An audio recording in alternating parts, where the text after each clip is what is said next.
Okay, gentlemen, you understand the rules of fight. Under list limit or times, keep yourself protected. If I say stop, you stop. If you want to touch, do it now. God bless. God bless is right. Let's go. Come on now. Let's go. Super Bowl's tonight. Sean Strickland trying to become the two-time UFC middleweight champion. Dricus Du Plessis trying to make good on his second title defense here tonight. Du Plessis, the -220 betting favorite at close. The comeback on Sean Strickland at +180. Strickland in the blue, Du Plessis is in the green. Du Plessis looks absolutely gigantic.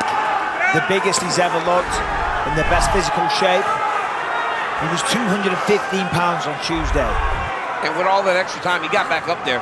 Yeah, I'd say 220 right now. Remember we talked about this fight. We talked about Strickland having to be a little bit more aggressive in this fight. He cannot let Du Plessis set the tempo of the fight. Strickland did his entire training camp with 205ers, Caio Borralho, Alex Pereira, Ibo Aslan among them. And one thing that came up in our fighter meeting with Dricus Du Plessis was just how hard that Strickland jab is, and he feels like he has to be more mindful of the damage it could inflict, especially early. No, of course, and he's got to work on slipping the jab, parrying the jab, evading the jab. The jab is a great weapon, and Sean is one of the best in all of MMA right now. However, I believe in the first fight, because Dricus was going forward and swinging the bigger shots that could potentially do more damage, that's why he got the decision. Beautiful kick. Strickland's defense is just outstanding. Tremendous vision and movement. Both of those kicks he's checked, but Dricus is okay with him checking those low calf kicks because it's still damaging those nerves. Sean just landed a beautiful jab on Du Plessis. Well, you can hear it as well. You can hear the impact. Couple early low kicks from the champ. Yeah, Sean kind of checked that one though. Dricus has got to be careful.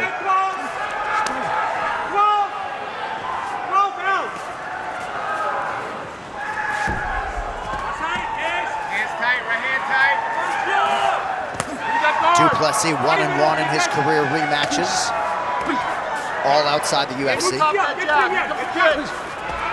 Yeah, and Dricus talked about setting a faster pace early. Remember, round one, Sean went out, landed a lot of jabs, kind of got off to an early start. And Dricus changed things up. Rounds 2, 3, 4. Sean might have taken round 5, but it was a close fight. Du Plessis said all week he expected Strickland to mix it up with some wrestling, perhaps trying to create headlines and a narrative. Perhaps he really believes it. That left kick, as always, extremely dangerous from Dricus. Du Plessis also said this week, I won't have any takedown attempts if an opportunity doesn't materialize in flight. He's not going to force the issue. And I mean, that was a big part of the first fight, right? Yeah. Landed like 5 or 6 takedowns. Yep. That's why I'm laughing, because I don't believe that. Look at what he did to Israel Adesanya. Took him down, finished him. I think he's going to try and do the same thing when the opportunity presents itself. You can't force it.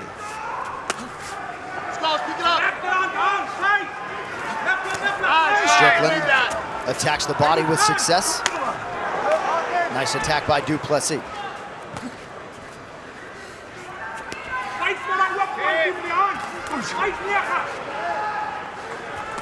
Left hand got through for Du Plessis a moment ago, coming up on 90 seconds to go in round 1.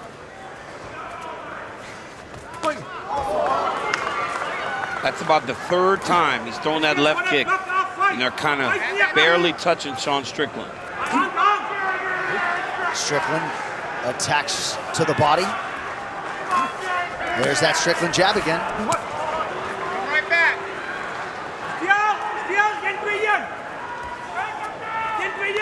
Let's go.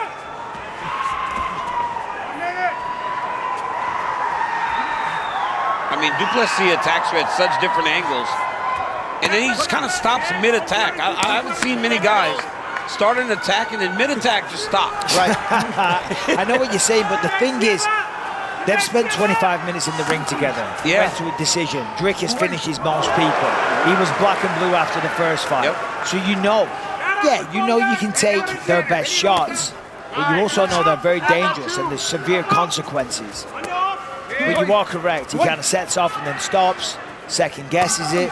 Oh, nice right hand by Dricus. Yeah, Du Plessis starting to flow a little bit. The double kicks to the body, and then he lands up top. But this is, right, if you're Sean Strickland, and these rounds are like this, and Du Plessis lands a good right hand like he just landed, and you've landed the vast majority of jabs, and then he does that, right? You can't have every round feeling so close. He said that. He said that after fight one. They can't feel. Yeah, well, that's what was spoken about leading up to this fight. Sean following the jab up with something else. And I'd like to see feints. I'd like to see head movement. I'd like to see misdirection. Pretend to jab, come with the right. Just little twitches with the shoulders, with the hips like we were talking about before. You know, Sean's a very unique striker in that he throws without any kind of body movement whatsoever and gets away with it. They asked him for more activity. I mean, that was all they spoke about in the build. He has got to be more active. He's got to be separating. Sean, I mean, Coach Nitzik said, I don't want these rounds to just go by and feel like this. He's got to be more active and put more out there. Nice body kick by Du Plessis. Well, because the reality is, if Sean loses this, it's going to be a long road to get a shot at the belt again. Especially if this guy's holding it. Now, granted, you got 5 rounds, you start slowly, you pick him apart, you break him down. So you don't come out the gates hot and crazy and reckless. But the entire narrative has been about a higher output. Right, it was the first thing he said in our fighter meeting. How do you sort of prevent those close rounds from being as close? He said more activity. Oh! Right hand over the top lands for Strickland. Yeah, that was a good shot. And I think Dricus just got through the left as well. The fella's starting to open up a little bit as Strickland lands again. 3.5 minutes to go, round 2. I'll let him in there for free. Show those knees. Leg his ass. Yeah, Strickland is pretty quick in trying to check those leg kicks. Some damage on that lead limb, though.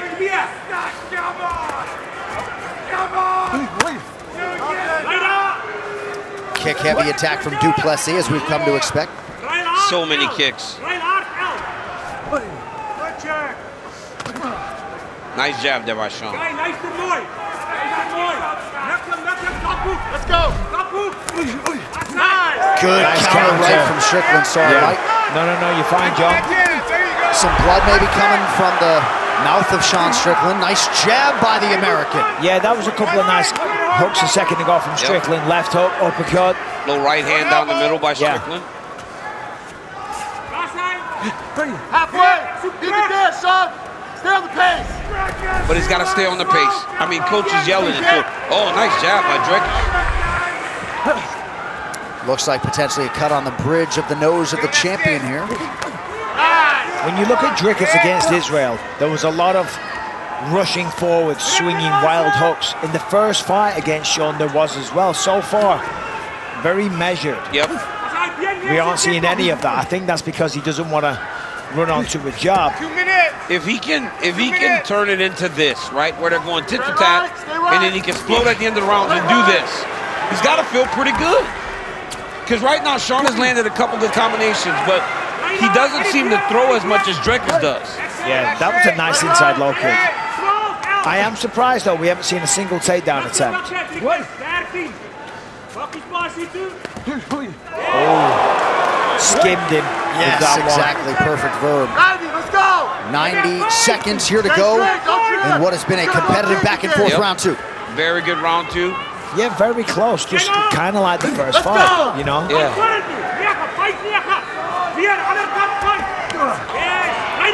Spinning attack gets home. Go ahead, champ. Sean needs to go more. Like, honestly, Strickland needs to throw more. He does. There's a nice right hand left hook. Sean had the defense up. That's what I expected more of from Dricus. Let's go. There it is. But it can't be a 1 and a 2 and then stop for 30 seconds and kind of stalk him. While Dricus does this. And some low kicks on the end of the punches from Sean. Or high kicks. Sean doesn't kick much. No, he just throws the front kicks and a few little inside-outside kicks, but look at that. That's a nice kick. That's a really nice kick. And that'll get the attention in a close round. Yep. And the blood pouring out of the nose and the mouth. Nice kick to the body by Du Plessis. Strickland able to counter. Shot forward. Inside leg kick for Du Plessis.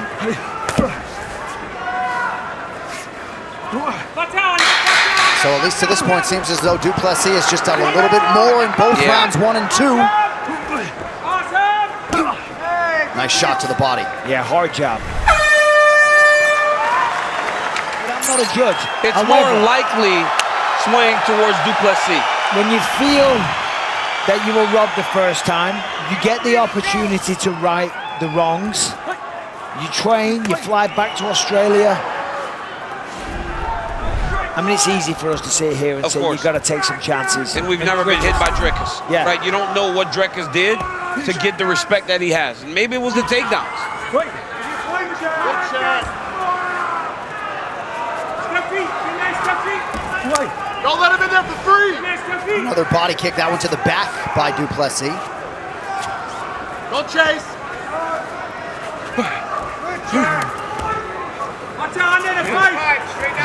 Lead it, Sean. Oh, nice right hand out of the orthodox stance by Du Plessis. Du Plessis literally almost pulls away every time he throws. He throws and misses and almost kind of like fades away, like he just always expects something to come back.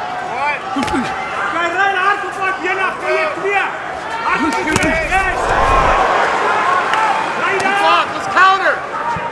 Nice jab by Strickland. See, that's what Dricus was doing against Izzy. He would throw like an advancing 4-punch combination. That was a big combination. Wouldn't land, but the last 2 would. You're right, that was a good sequence from Strickland. And Eric Nixick to our right, sort of wondering aloud why he can't get more where that came from. Yeah.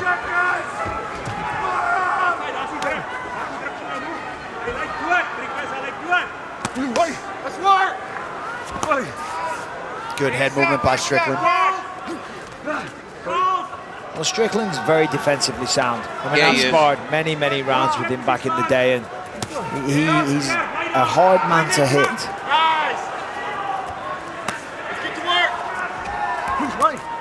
Du Plessis again, always moving, nice body attack. He just switches his stance over and over again. He has mixed up his targets beautifully. Bit of an eye poke. Good. Okay, let's go. Okay. We saw how that worked out last week. Huh. What happened, Mike? Israel Adesanya versus Imavov. He got poked? Yeah, right before the finishing sequence. Nice right hand there by Strickland. And again, nice job by Strickland rolling defensively. Du Plessis again to the body. Lead it. Right knee, right hand.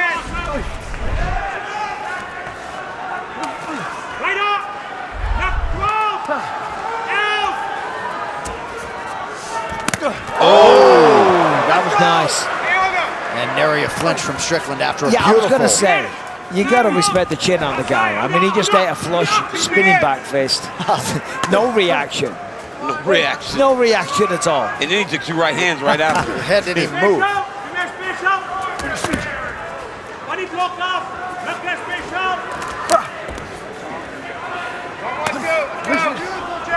Du Plessis has landed almost 20 times to the body already. 25 leg kicks have landed.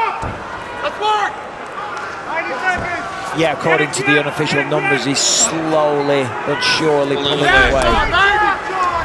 Nice counter right by Strickland. 90 seconds. Not necessarily as much effective offense as we saw in the first meeting. Oh, beautiful jab by Strickland, able to follow it up as well. Yeah, see, that was really nice work. And that's what Eric Nixick is going to be screaming for in about a minute. What an elbow by the champ! Again, though, surprised we've seen no takedown attempts, especially now that Sean's backed up against the fence here.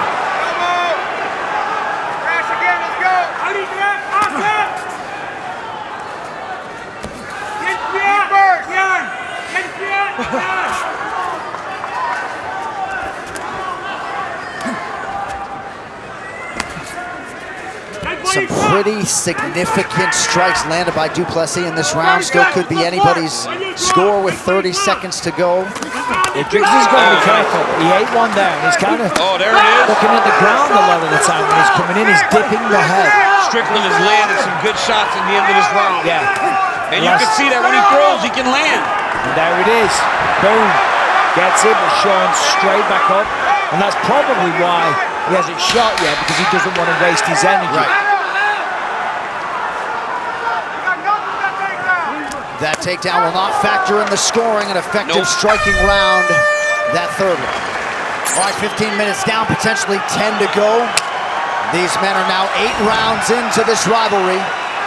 4th round of a possible 5. So we saw a little frustration from Sean in the corner. Nick Six saying we need more, you got to do more work. You're doing exactly what you did last time, and Sean was you saw that controlling his anger. No, second round you saw it. He was almost like walking away as they were giving him instructions. Yeah. It's frustration. I've been there myself. Well, coaches are telling you to do something, and it's like, you want to do it. You really do. You want to listen to the coach, but you just can't.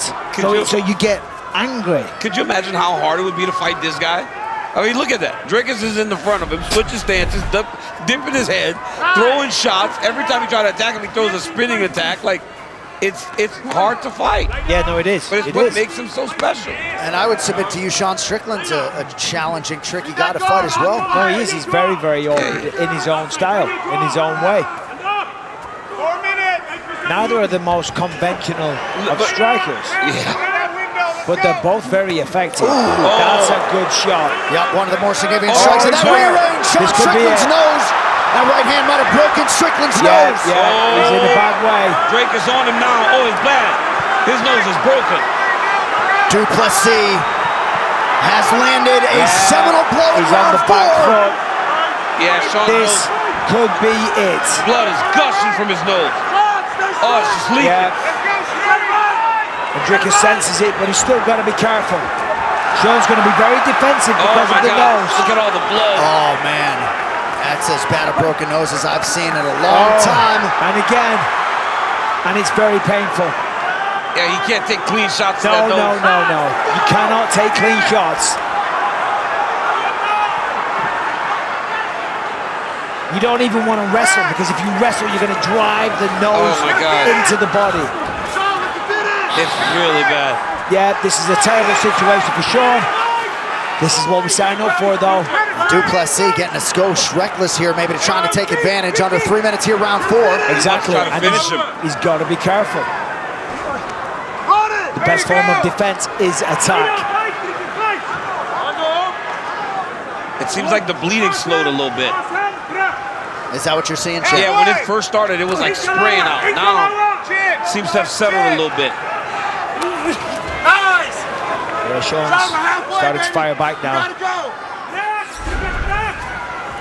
I think the shock of it when it first happened. Yeah. Oh, look at that, he's passed my record. Well, I held the record for the most significant strike up until right then. There it is, Strickland's throwing now. I'm very disappointed. Well, you said records are meant to be broken, right? They are. Congrats, Sean.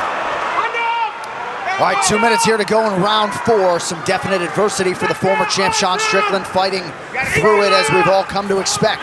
Yeah, I think the initial shock of the nose breaking and all the blood pouring out kind of, it's only natural. There was a little bit of panic and, yeah, for sure. The realization that he was badly hurt. But then once you accept that, it's like, okay, hold on. Well, he knew it right away, right? He just kind of grabbed at his nose the moment he got hit. Almost like he was trying to set it, and that right hand won't help. No. 90 seconds, Sean! Up the middle! I don't know that I've ever seen Strickland blood, that much blood coming out of his face. Well, there's a lot of blood, there's a lot of damage. A lot of damage. The scorecards, but that's a good shot, and that's exactly what Sean needs. Is if he's gonna reinsert himself into this fight, because mentally he's been kind of beat down this round. Visually also beat down, but a good shot like that can bring you right back. Du Plessis closing the distance. 1 minute now to go in round 4. It's honestly like Dricus has got a burst of energy once he saw that blood. He was breathing kind of heavy. Now he's kind of moving forward almost with no respect for what's coming back in his direction. Recklessly. Yeah. But he's getting away with it. I mean, yeah, there was a good shot. That's a big one. Strickland showing an otherworldly toughness here. Yeah, for sure. My gosh. 30 seconds, son. Go. Let's work. Intercept those. That mustache is red.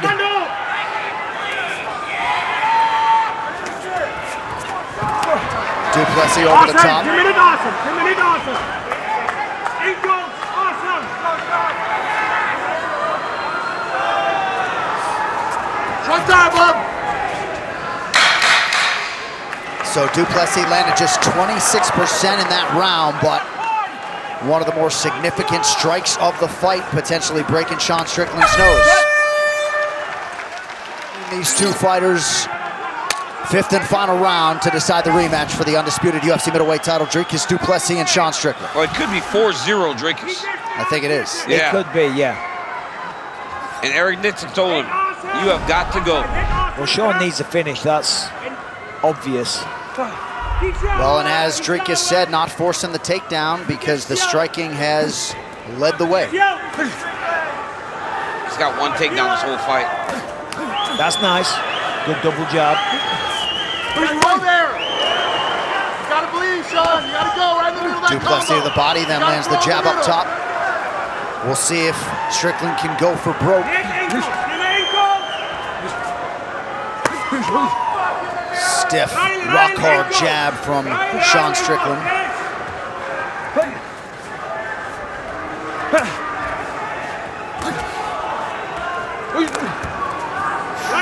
Lunging right hands. But when your nose is already broken, any kind of contact with it, just the smallest jab, Yeah. let alone right hands, left hooks, I mean, it is Piercing. excruciating. Yeah. Let's go, It's like almost like lightning in your face. And it's not just that, then the eyes start to water as well.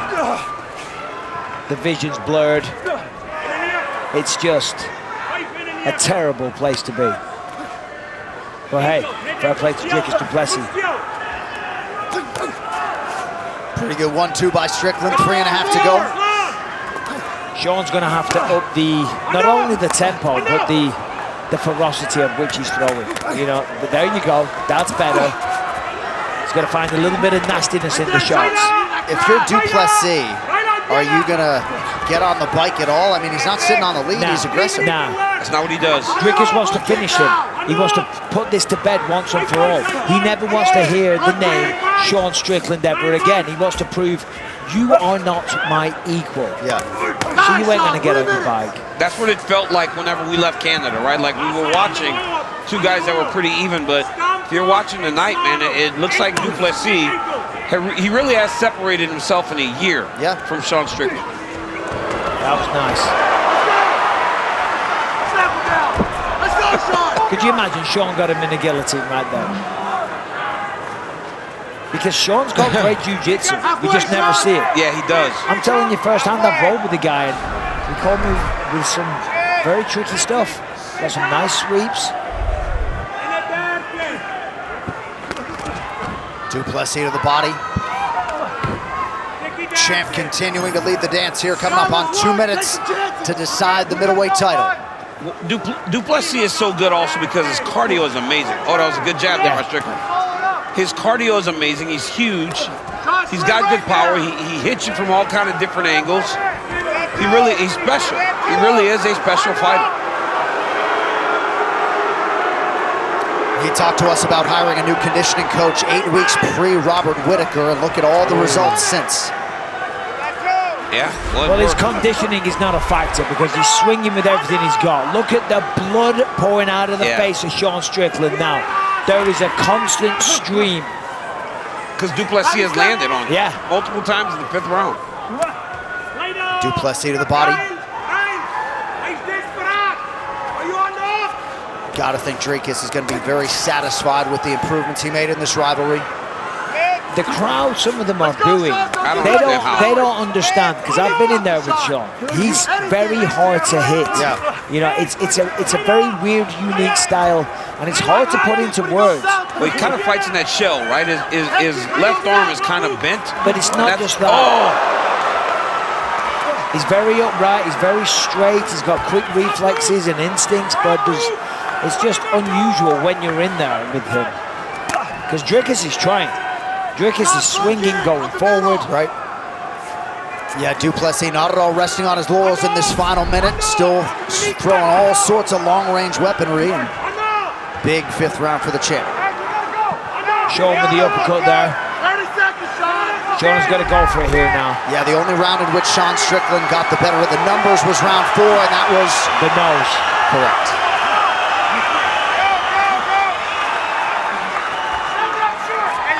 The 50th minute between these two gentlemen in the octagon.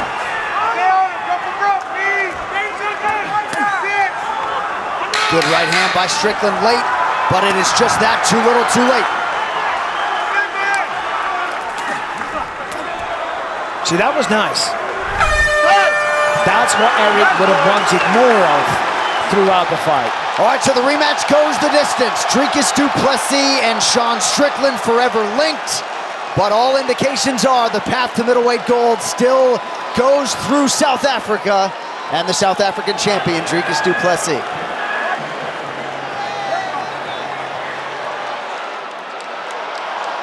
And again, Du Plessis barely breathing heavy after another 25-minute fight. There is his fiancée, Vasti.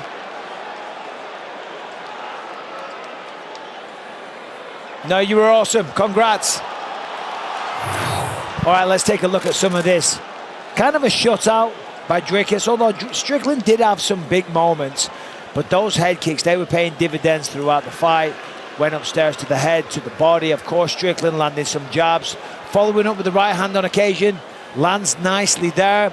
Saw some spinning back fists. We saw some spinning back kicks. We saw some spinning elbows along the way as well.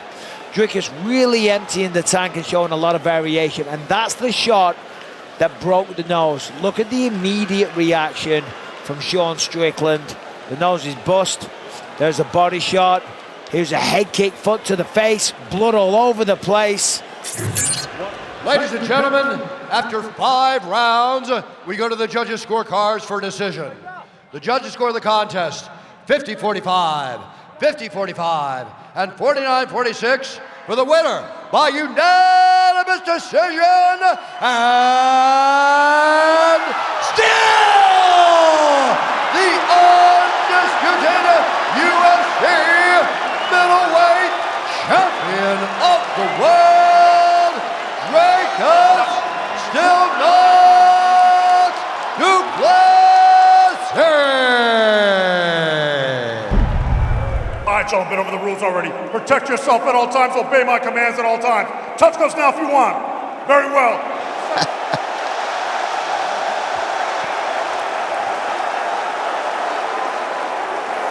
All the way back.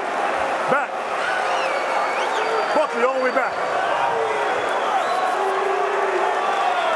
The mounting tension has been leading to this. Kamaru Usman, it says he's found the hunger again to climb to the top. Joaquin Buckley, you know, he has embraced the grind every step of the way. Buckley's in purple. Kamaru Usman, the former champion, black. Oh, I love the energy between these two right now. Yeah, lucky us, man. This is going to be a very competitive fight.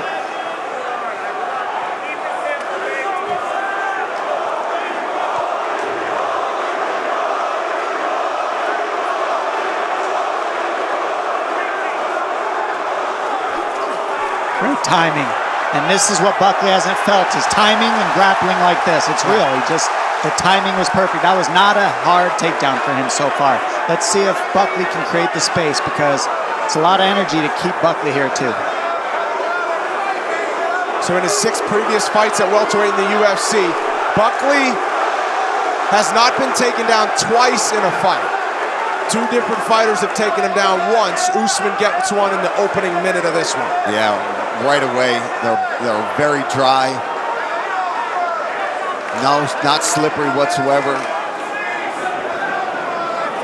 Got him up against the fence. This is exactly where Kamaru Usman wants to start this fight out.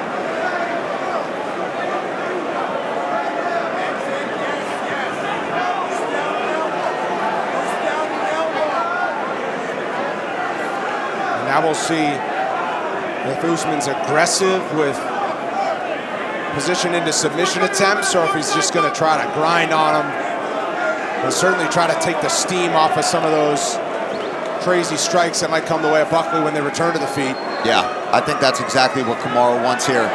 Land shots when he can, get a little space, and then go right back to just putting tons of pressure on Buckley, making it very difficult for him to get any space to be able to get back up to his feet.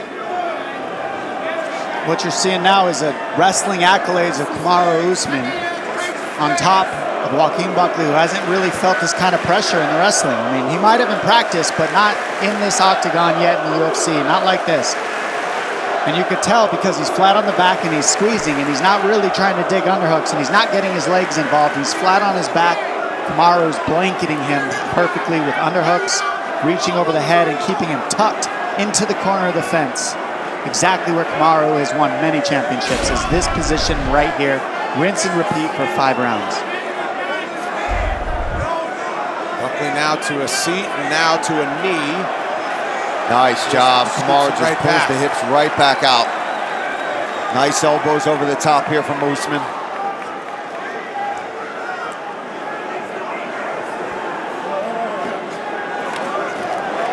A national wrestling champ during his college days at the University of Nebraska Kearney. He came back in 2010. He was a 3-time All-American. Wanted to climb that Olympic wrestling ladder before MMA got a hold of his life, and yeah, he's done good here too, using those wrestling credentials. So Buckley's got a closed guard here, and he's got no chance of getting up until he opens that guard, puts the feet on the hips, tries to get to a single, tries something. But sitting here with the closed guard, 0 chance of escaping from Kamaru Usman here. Yeah, until he opens that up. Making it miserable for him right now, really pressing his head into the fence here. Yeah, Buckley's gonna have to take some chances, put the feet on the hips, and just, you might have to give the back for a second. You gotta scramble, because that's the only way you're gonna get out of here. You gotta get your legs involved, put the feet on the hips, get some underhooks, some butterflies, go to a single. But right here, flat, hook in the ankles of Kamaru, it's tough. He'll do this all day. Kamaru passes to half guard now, and he's just making tiny little adjustments every time. Lands a good shot, readjusts, keeps pulling the hips, keeps pulling Buckley away from that fence.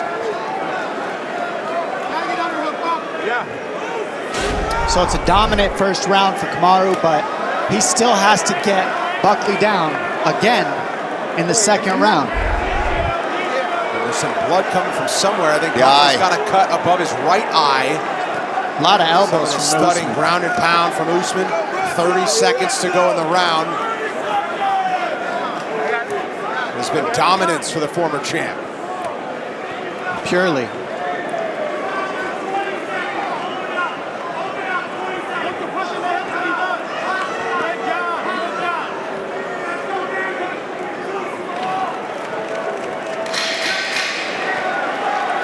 And now, most importantly, Usman knows he can do this. If he gets the takedown, he now knows he can keep him here. High pressure, turned up the aggression as the first round wore on. We want to get a look. Ready to fight, now let's go. I believe it was a short elbow from Usman that caused that cut to the right eyelid of Buckley. I think some fight fans have the narrative that Kamaru Usman physically wouldn't be the same as he used to look. I'll tell you, he looks as big and as strong and as dominant as ever through those first 5 minutes. Keep in mind, last time we saw him, a lot of people thought if it was a 5-round fight against Khamzat Chimaev, that Usman would have done enough. That was up a weight class at 185 on short notice for him. Before that, of course, it was close title fights with Leon Edwards a couple of times, and then his dominant run. So Usman's saying, if you look at it in a certain way, you shouldn't think that I've fallen off one bit. Nice uppercut. Usman's gonna wanna get right on the pressure, not let Buckley use this speed, not let Buckley use this offense with his feet. Right now he's on the outside and he's timing good strikes. And I also would love to see Buckley get to work. He's gotta let those hands go, let the knees go, let the kicks go so that Usman can't time the takedown. Oh, he bit hard on that. Nice feint. That's the problem with getting held down, is like you wanna make sure you never get taken down again, because now you don't know how easy it is to get up.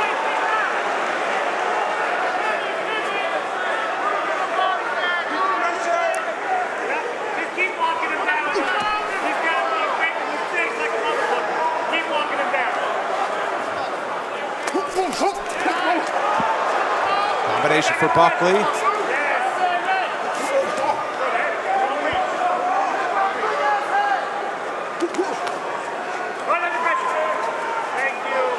Usman doing a great job controlling the center and not getting put on his back foot. Very key for him. Buckley doing a good job using lateral movement, using his footwork to get everywhere. Wow. What a shot. From way out, too. It was just a fast shot. Good timing on the angle, and we saw him. If it's anything like the first round, Buckley's not moving.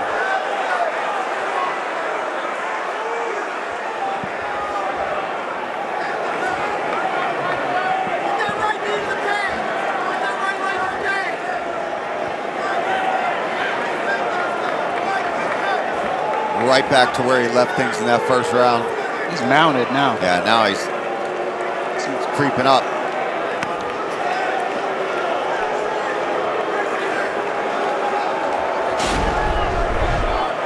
Yeah, the issue here up against the fence for Buckley is he's not getting his legs involved in order to create space. So Usman's either under his chin, lifting his legs up here, as we're seeing here, he'll pull his head to the floor, or he's over the top of Buckley's head, in which Buckley's trying to go down to a single and can't. So he's just rinse and repeating, like I said, in this grappling. He's just dominating like a blanket in these positions, and now Buckley's got to close guard again in the second round.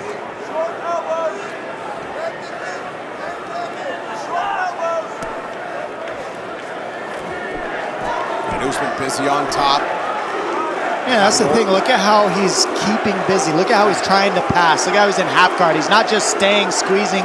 He's nonstop moving, nonstop offensive. He's already cut Buckley open with elbows, and now he's still active again. And Buckley's just head is up against the fence. I mean, it seems like he has really no answer for this. Buckley was a minus 200 favorite when the fight started. Usman now minus 600 after things have gone exceedingly well through the first 2 rounds. Yeah, he just does not have an answer for this ground and pound, for this position dominance that that Usman is putting on him right now, and he can't stop the shot. And Kamaru is taking his time in the second round. He came out, he decided, all right, I'll strike with you, and the amount of distance that he closed with that shot and how fast he did it is extremely impressive. Especially, he's been out for a while. We were all worried, is he still going to be the same? Well, he looks good. Well, on the other end, it looks like to me Buckley didn't get taken down a lot in practice. I mean, when you're taken down a lot in practice, you don't sit here this long. Like, he probably is just dominating a lot in practice, not getting taken down a lot. And so now he's not ready for the answers here that Usman's put him here on his back. And Usman never lost the confidence, and why would he, based on his career and his body of work, but he was more quietly confident this week. He's letting Buckley do the talking and trying to build this fight. Usman's like, why would I do that? I've been there and done that. You want my name. You want everything that I have. But he's certainly talking with his performance through 10 minutes. Yeah. Now Buckley's got to come into the third round, barely landing a punch, and try to figure out how to get his energy back up to not get taken down again. We'll keep it here between rounds. Usman just big brothering him through 10 minutes. Flyweight title fight is on tap, as well as Alexandre Pantoja defends his belt against Kai Kara-France. Get $10 off UFC 317 if you purchase it before June 23rd. Head to ESPNPlus.com/UFC 317 to order. Third round upcoming. We'll see what Buckley does to try to change up the mojo. Well, they asked him to be more bladed, and what they're saying is funnel Kamaru to single legs. As we've said throughout the night, it's harder to finish singles than it is doubles, but he's been giving up double legs the whole night, so they want Buckley more bladed, so it's harder to get to the double leg.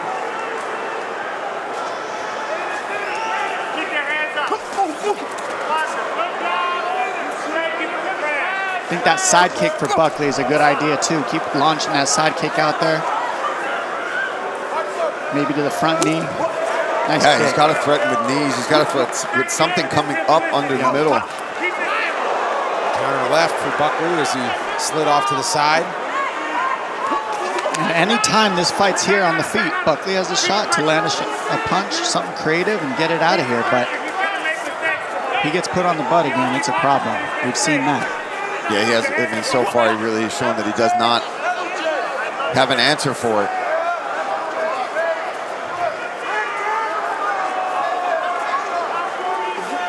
And again, you know,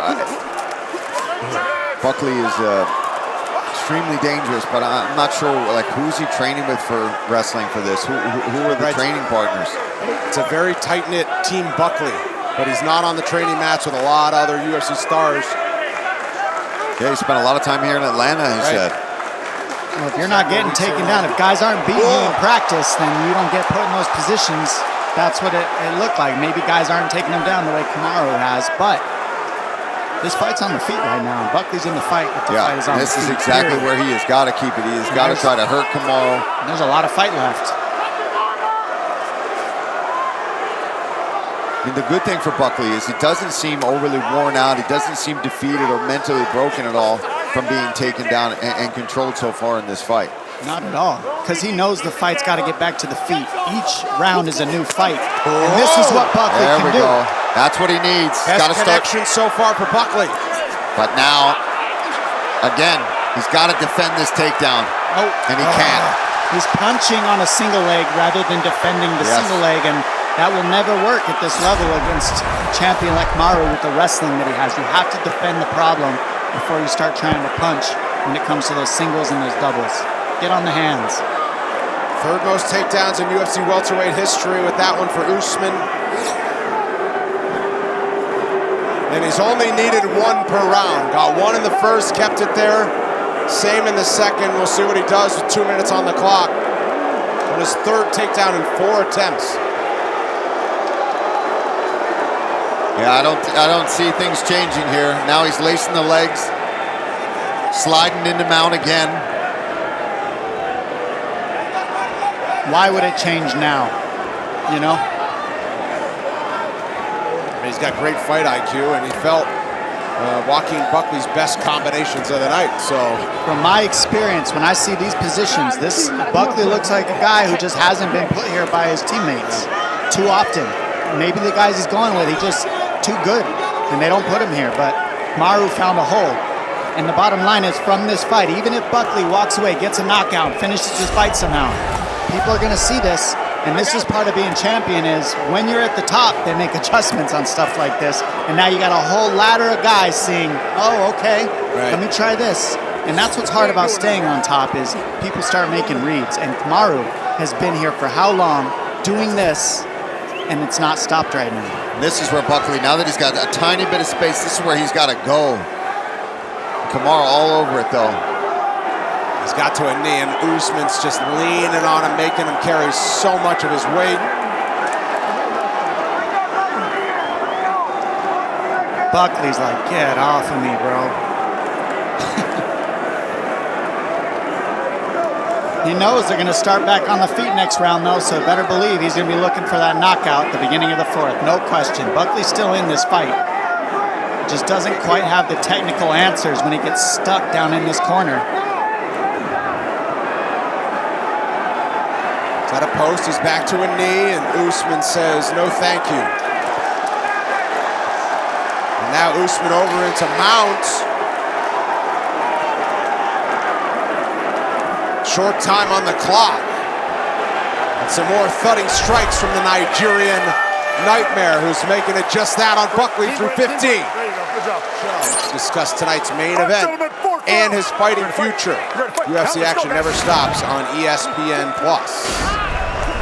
Now, this is why we made this fight, the matchmakers, because Buckley is not out of this by a long shot. 10 minutes left in this fight to get a knockout or make what he wants happen. Keep your eyes peeled. Yeah, he's just had trouble really landing clean. I mean, he's throwing good combos, but Usman doing a really good job of avoiding getting hit with anything significant. Oh, he just kept him on his butt. That's the key. Yeah, but even on the feet. He's thinking about the takedown. Buckley does not want to get taken down, so he's changed his entire striking style. He can't be as creative as he wants.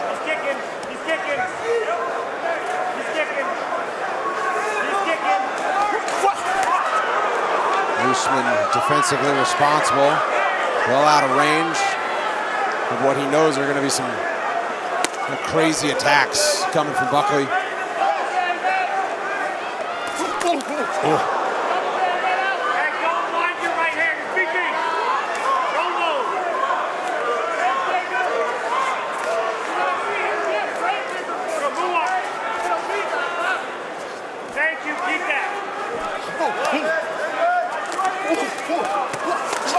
Usman, a couple in there as well.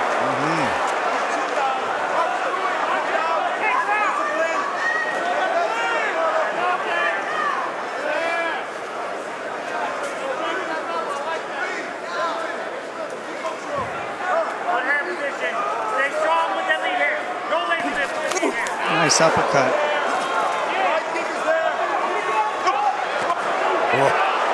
Face the takedown, and then Usman landed a right. Yeah, that was nice. And now he can do that a lot because the threat is there of that takedown, and Buckley has to respect it. He has to bite on it.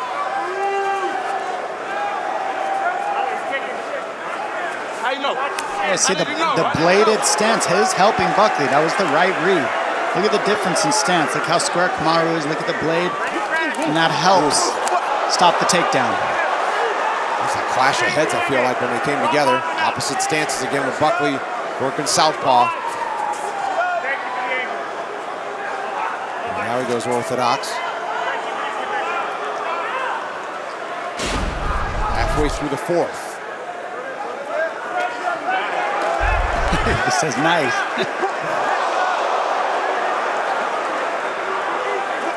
Nice double. Well timed. Good entrance. He'll finish this one too. Ooh. See if he cuts the corner. If he cuts the corner, he might get it. But Buckley is looking strong here.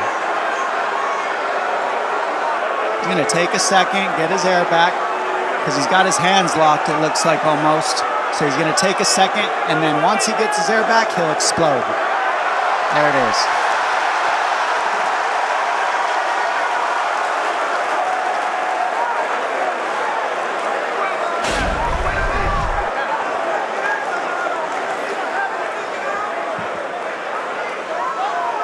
Giving Buckley the opportunity, though, through the first early minutes of each round almost. It's not like Usman's chasing a takedown right away to take all danger away. Usman is showing why he's as good as he is as long as he's been good, because he doesn't force things. He's not forcing shots. He tried one shot, missed it, but it wasn't a lot of energy. If he doesn't get it, he just goes back to his feet. But if he gets a good shot, that's what you see. He doesn't waste it. He keeps it, gets his air back, and then gets to a dominant position. And that's what we're seeing right here. I mean, it's beautiful to watch, the technique, how he's doing it. Very disciplined fight. A lot of experience here is what you're seeing. You're seeing an experienced champion versus an up-and-coming future possible champion. Right. Buckley's going to come out of this fight so much better. I guarantee it. Because these aren't the craziest adjustments he's got to make, guys. Like, he just got to learn to get up from his back. He's not getting completely beat up. You just got to learn to wrestle a little bit better from his back up in this corner. Yeah, after this fight, you got to go back and you've got to just be spending round after round working back up from these positions.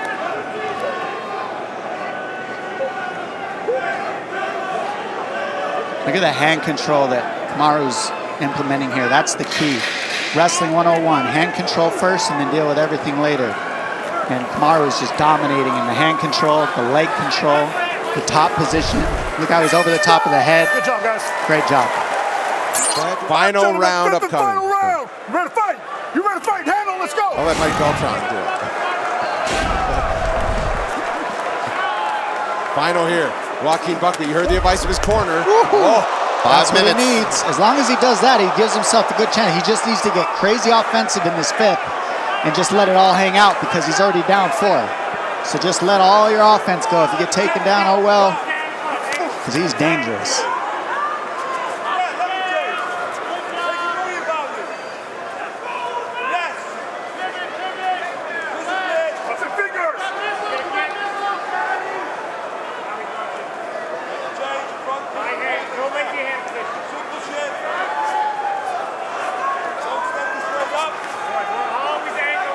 The latest action in a fight for Joaquin Buckley as he goes into the 5th. Scheduled for 5 against Colby Covington. It ended late in the 3rd when they stopped it because of that cut on Covington. But now fought now the 5th and final tonight. That was the first real single leg, high cross or double leg adjustment. He went single, tried to transition to a double. Buckley made the adjustment, got on the hands, Was able to stop that one. Let's see if he can do it again. Yes, does it again, 2 times in a row. So we'll see. Notice if he goes to the single, Kamaru can't finish it, but if he starts on the double, that's where he's been finishing it because he's keeping his hips when he gets those doubles.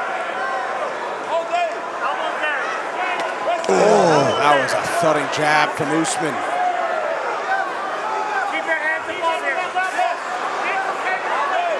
I'll say Buckley for his first fight into the 4th and 5th rounds looks pretty fresh. He's still throwing. Oh, he's in incredible shape. I didn't ever expect Buckley to get tired, even if he got manhandled. He's in this fight all the time. He knew he was going to be wrestling. I just don't think he expected to get held down that long. Yeah, he's got to open up here. Beautiful double transition. Here you go for Buckley. Good defense there. Now he's made the adjustments on that defense. So far. And this is what I mean. This is how he gets better. Look, in the 5th round, he made the adjustments. Let's see if he can do it in the rest of his fights. Now he's on the double again. Good defense on the Wizard. Another one. Got to just keep throwing at this point. Here. And how about that pace of Kamaru as well? I mean, that's a lot of energy he's used. That's a lot of shots he's took in the 5th round. And a good chin, yeah, good chin for Kamaru. He's eating some big punches from Buckley, who's of course trying to find a home run swing. Dangerous territory for Usman. Last 2 minutes of the fight, on the feet with Buckley. Let's see what happens. Certainly doesn't want to relive another Leon Edwards type moment. Big swing with the left that time from Buckley, who did throw a left high kick early in this round. Oh. Nice crash there. Got to meet him in the middle and get him on the fence. That's the right move right here. Stay here if you're Usman. Don't give this guy the space. Just hold on to him.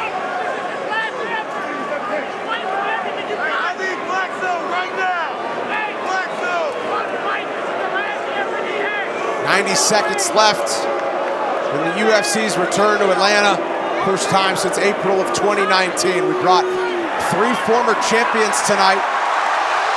Kamaru Usman, the biggest and the most dominant of them among all champions in UFC history. Vintage performance for Usman, but he's got to hold off Joaquin Buckley for the final 70 seconds. He's got 1 minute. 1 minute. Much of the crowd on their feet as Buckley swings into the fence again. He's got to circle away from that fence again, too, and keep himself in the center. Give himself every opportunity. He's done a good job to give himself a shot in the 5th round. Defended 2 deep takedown attempts from Usman. Ooh, came close to that uppercut.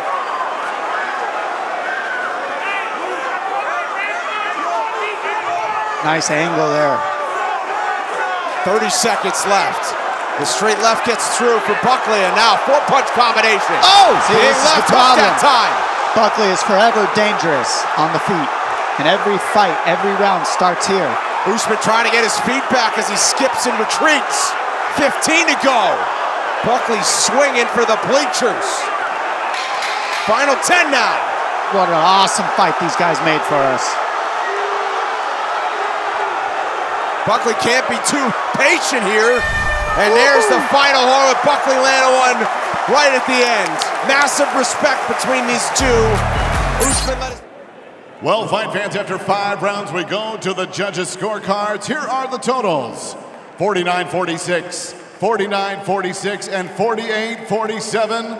All for your winner by unanimous decision, the Nigerian Nightmare, Kamaru Usman! Okay, Israel, Dricus has been over the rules. You know exactly what I expect. Listen to me, keep yourself protected. When I say stop, you stop. If you want to touch, do it now. God bless.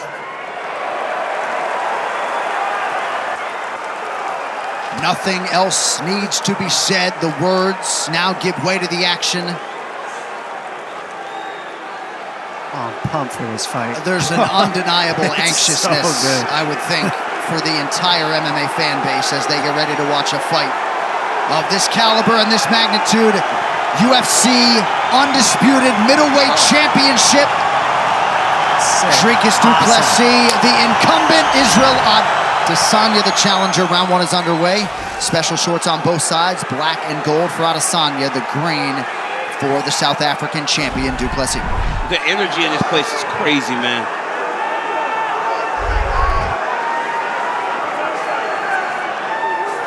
I'm very interested to see how Du Plessis attacks Adesanya. We all know that Adesanya is a tremendous counter striker. A lot of Du Plessis' best work is when he is able to blitz. But you got to be careful when you blitz him because of his ability to find shots in the chaos. Looks like leg kicks are part of the early plan for Du Plessis. His left kick is one of his best kicks. Keep a look on that left leg, Du Plessis, but he usually throws it from a southpaw stance. He hasn't been switching a lot so far. Adesanya raises the guard as Du Plessis advances. You can see the explosiveness of Du Plessis there. It doesn't take much like that. Look at that. It just explodes. But he's got to be very careful exploding into Adesanya that way.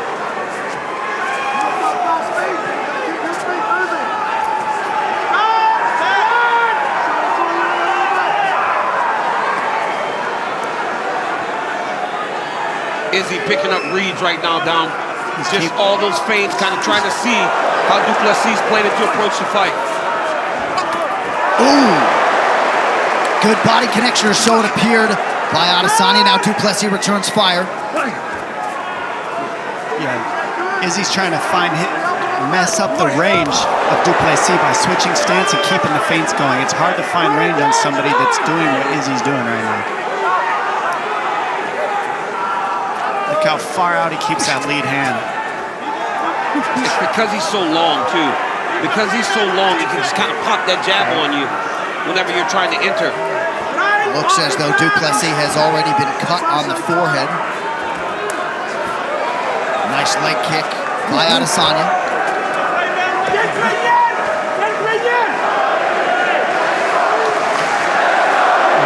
This is when you see Du Plessis switch to southpaw. That's when he's looking for that left leg.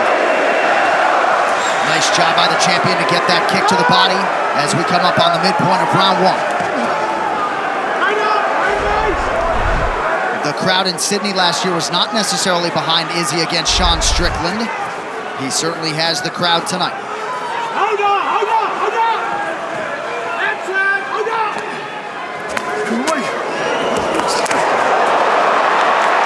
This is the fight I expect Du Plessis to have, is to keep shooting like that.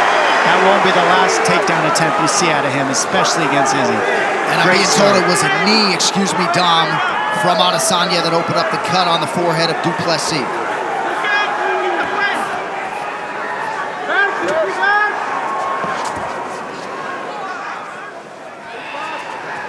Dricus has got to be very careful. He almost jumps whenever he decides to enter. Adesanya will pick up on that as the fight goes on.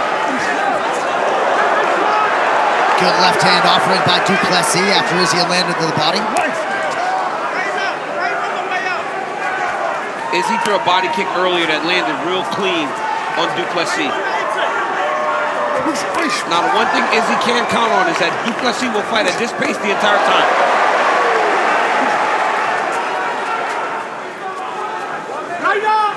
That kick right there, he's got such a good left kick.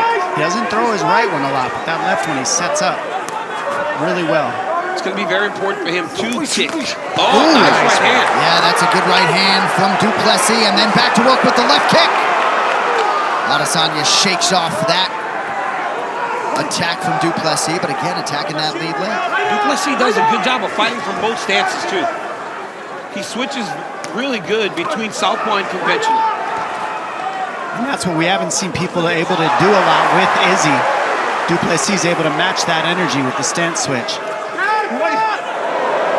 Du Plessis so good at raising that guard and keeping it tight, even dating to his UFC debut. Nice right hand from the champ.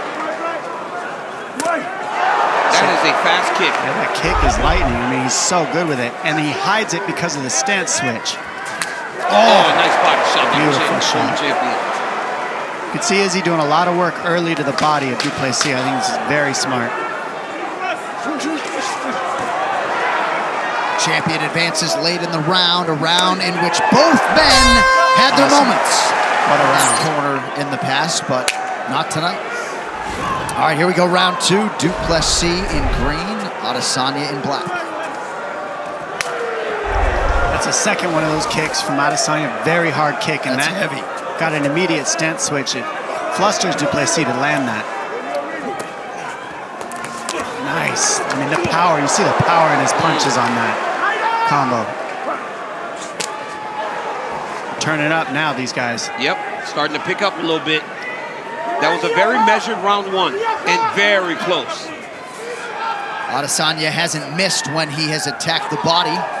Seems like the scorecards from the media are assembled on both sides after round 1. Yeah, of course.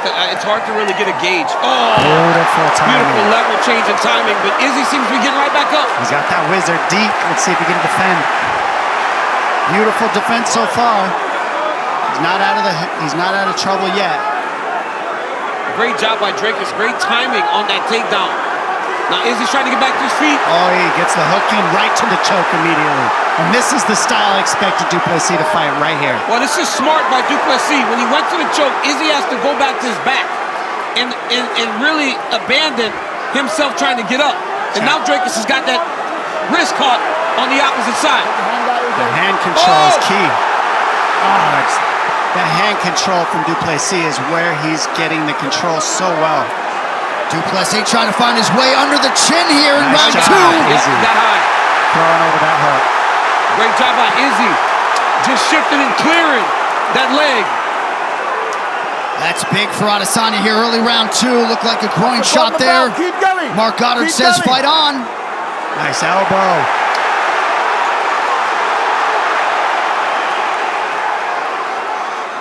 A lot of energy expended there. Now here's the question. Adesanya now seems to be picking up the pace. How much did Dricus use in that grappling exchange? Nice uppercut by Adesanya.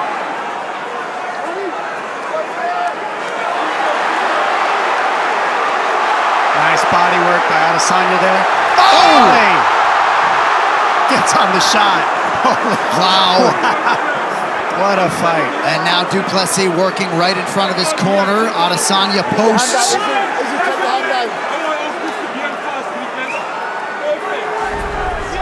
Warning there from Mark Goddard after what appeared to be a fence grab. I missed it.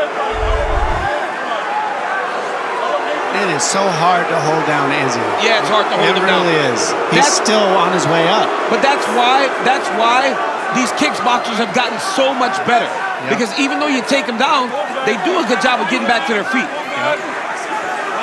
But Dricus is doing exactly what he needs to. He needs to make Izzy wrestle. Yep. Long wrestling exchanges to try to wear him down. Just like this. This is exactly what you got to do. You got to put 2 together. You can't stop at 1 takedown on Izzy. He'll always defend the first one, but when you put 2 and 3 movements together, it's a little harder for him to defend. So no offensive wrestling from Du Plessis in round 1. He has shot 5 times here in round 2, secured 2 takedowns on those attempts.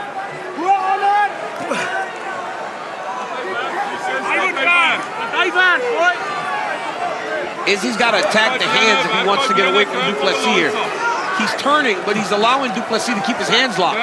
He's got to attack the hands. That was nice. Yeah, he's tripping well. He's attacking the balance of Izzy so that Izzy can't get his feet underneath him. Look at Izzy's hands, though. He's got 2 hands free.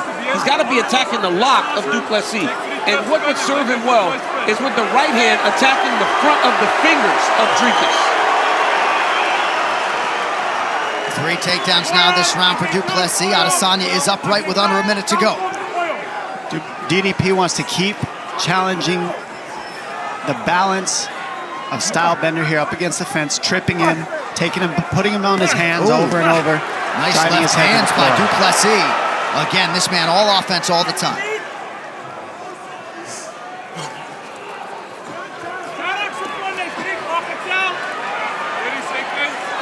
It looked like Izzy was going to try to use that Kimura. That Kimura was enough of a threat that Du Plessis abandoned the back control and went back to the chest-to-chest lock where Izzy used his wizard to almost get up.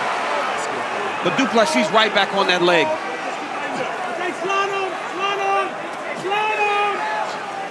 You could see in this round 2, Dom, Izzy was starting to find the range and find his strikes. And that's when Du Plessis turned this into a wrestling match, which really served him well to end this round. Genius idea. All right, the South African's wrestling leads the dance in round 2. All right, here we go. 3rd round of a possible 5 to decide the UFC middleweight title. There's that body shot from Adesanya.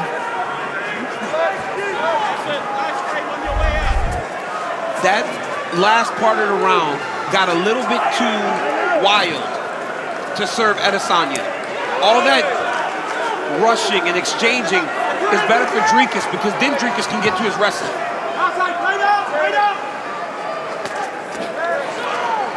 Adesanya splits the guard there with a left hand. Du Plessis gets his right through.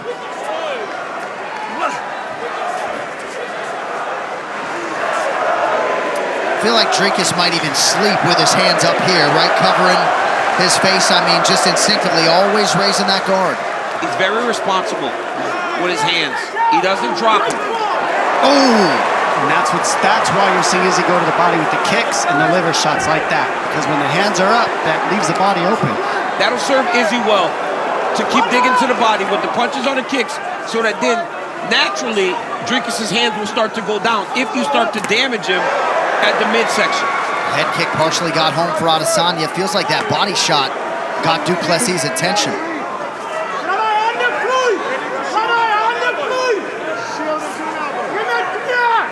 Whoever drives the forward pressure seems to win the exchanges on the feet. It's whoever moves forward the most tends to win the round on the striking.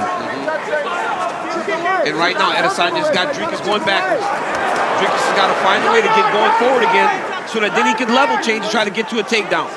Nice kick there by Du Plessis, but perhaps some energy conservation out of him here early round 3.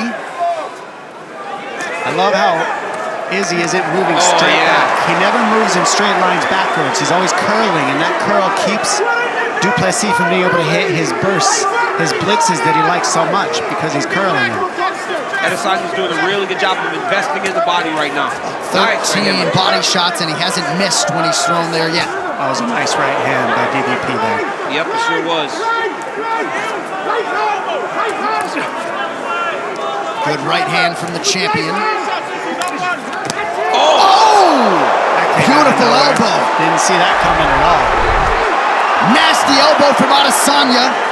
Du Plessis with a reset. Oh, good left hand now from the champ. Back and forth we go. That was a nice left. Dricus hit him hard there. Yeah, that one was very heavy. He was trying another spin elbow and got caught with the left hook. Oh, another one. Oh! Big shot by the champ. Now a reset from Adesanya, and Du Plessis goes high.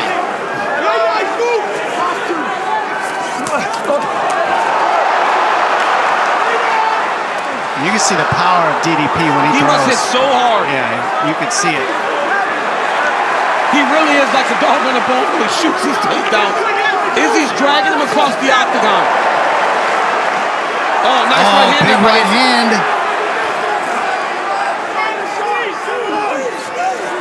Oh! It's a trip. That was a trip. Yeah, it looked like I think he stepped on his foot even, to be honest. That happens with southpaw conventional. Yep, very often. And these guys are both switching constantly. Right hand connection by Adesanya. Du Plessis able to land on the counter. Ooh, nice left hook from DDP. And it looks like they're both getting a little tighter, so they're not moving as much. They're almost making a deal. Let's fight now. Yeah. More fun for us. Du Plessis a little bit labored with that previous advancement. Coming up on a minute to go, round 3. And the stance switch from both guys is keeping both of them guessing. Nice weapon choice there by Du Plessis. Nice uppercut. These guys are so evenly matched. This is a really good fight, man.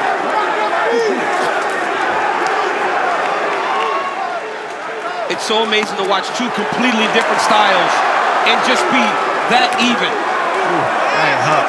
Heavy. Look at that. Izzy throws the perfect uppercut. Dricus then lunges and lands two of his own. Both men have landed significantly in round 3, but on the numbers, a decided edge for the challenger. Man, He lunges into those shots, and they're technically not balanced, but he explodes so hard and lands often. He leaves his feet whenever he tries to put a jab. And Du Plessis staying committed to the leg kicks as well. He's landed 16 of those.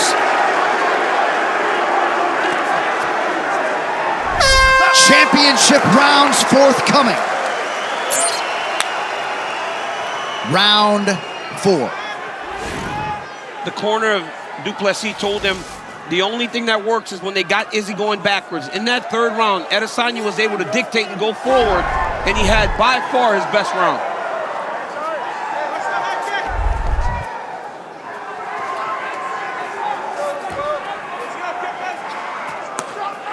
We'll see if Du Plessis efforts to get back to the wrestling here in round 4. Again, working that lead leg of Adesanya.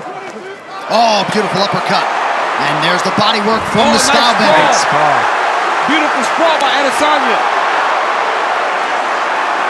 Up, get up. Oh, Du Plessis looks like he's fatiguing. No way. And yet fights through the exhaustion and lands a left hand, but I felt like I saw that too. He's not, I mean, but it doesn't matter what he looks like, though. He's going to keep fighting. Yeah, it's just uncomfortable. I mean, Stylebender's very dangerous at all times. Nice right hand counter a moment ago by Du Plessis. And the body work of Israel Adesanya is doing damage. That is really working for him. It's starting to pay dividends. And that was a sharp right hand a moment ago from Adesanya. Again, back to work on the body. Nice combination there. He's landing at a higher frequency. He's a little bit more accurate. DDP is a little better with the grappling, but Stylebender seems to be landing at a higher clip with his accuracy in his strikes. Well, if Dricus can't get any takedowns, and it's just a stand-up fight, it would really serve Adesanya well. Look at that body work, 22 of 23. And a nice roll there to avoid that left hand offering.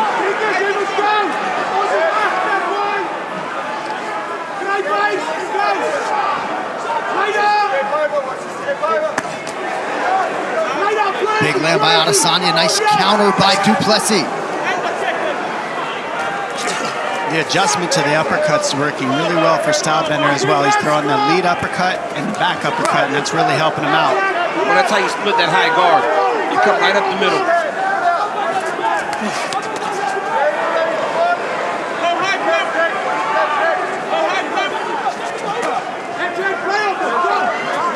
And now Dricus is going forward and he's finding more success, just as his corner told him.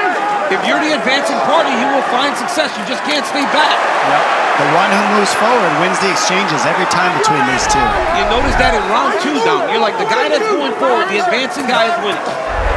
Seems as though Adesanya's confidence is growing. A lot of volume. Ooh, nice check hook. The body work is what's adding up for Adesanya. Instead of head hunting, he's going to the body. And it's hard for DDP to dodge those shots. Nice right hand. Yes. And then a big left hook momentarily pauses Stylebender. Nice left hook there by DDP. Wow. Adesanya's chin was way up in the air when he threw that left hook there.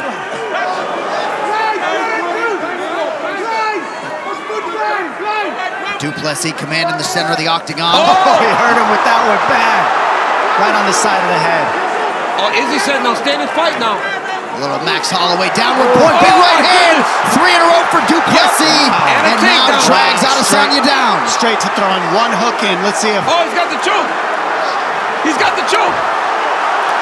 Du Plessis. Oh, there's the gets it done. And still, oh my God. South Africa, Dricus Du Plessis remains the man at 185. The moment he was able to get another takedown, he got it done. You saw him close to that early in the fight. It looked like the momentum was swinging to Adesanya, and Du Plessis, in pure Dricus fashion, did exactly what he's done so many times. No judges' scorecards needed. Dricus Du Plessis by submission, and still.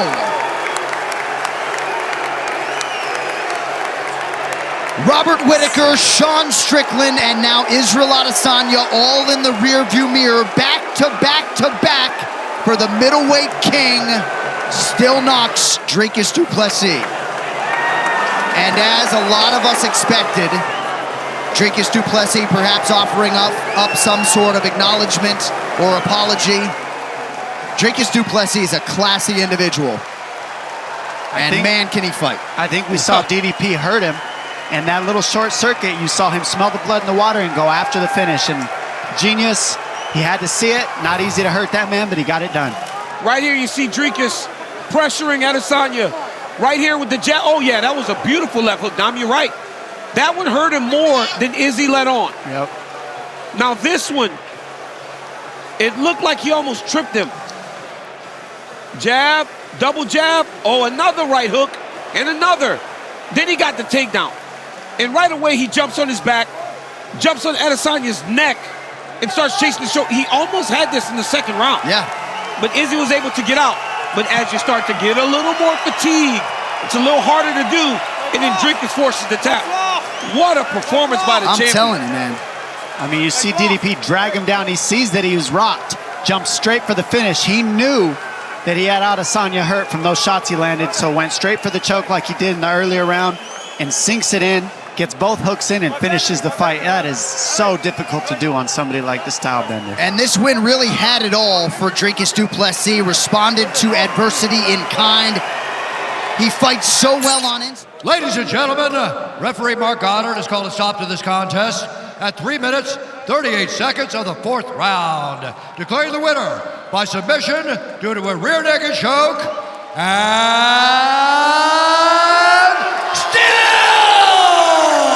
the undisputed UFC middleweight champion of the world, Dricus Du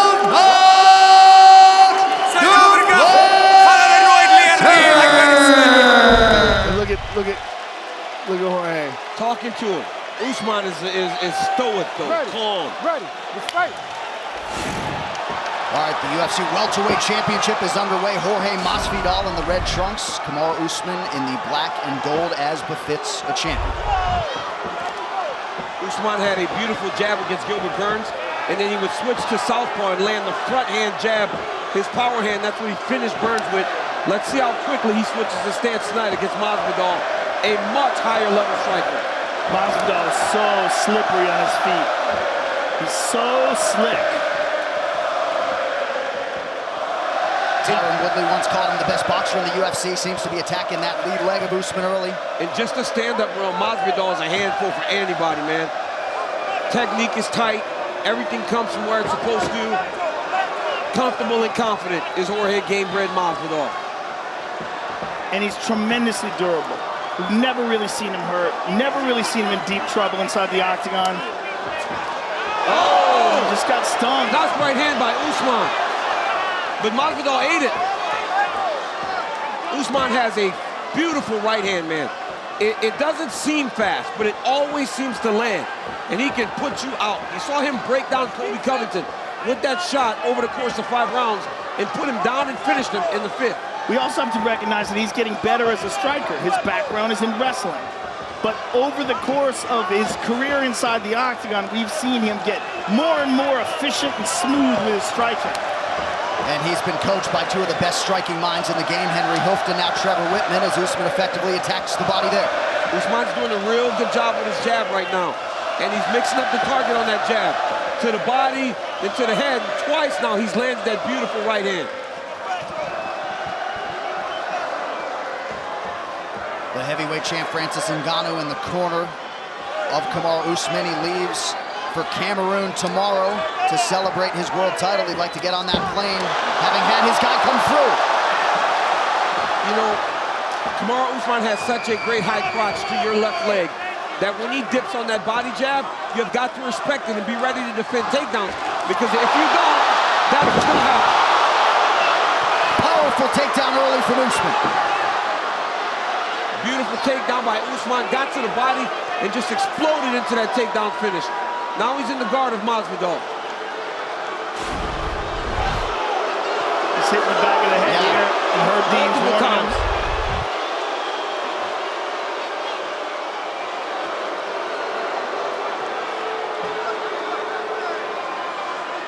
Masvidal likes to get feet on the hips and push you off.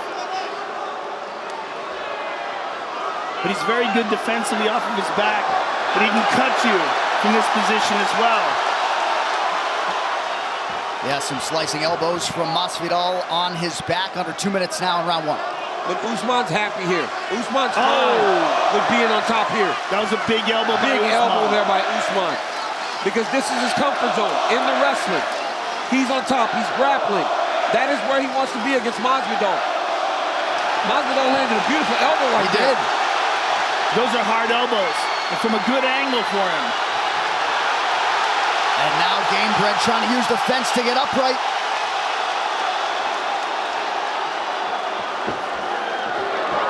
Nice stand up there by Masvidal, but he's got to move Usman's head inside. As long as Usman's head is on the outside, Masvidal will not be able to get away from him. If he starts to use his right arm to shift the head inside, then he can start to face him again. But Kamaru's so strong, man. So physically gifted for the weight class. Great hand control by Masvidal to get back up. Under a minute now to go in the round. Usman back to work to the body. Inside leg kick for Gamebred. Oh, big right hand by Usman. That one. A good jab, too.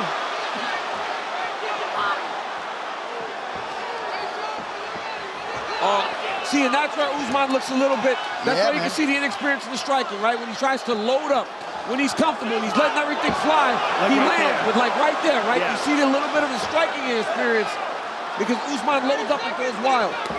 But I think he tightens up a little bit when he faces a guy like Jorge, who's so efficient.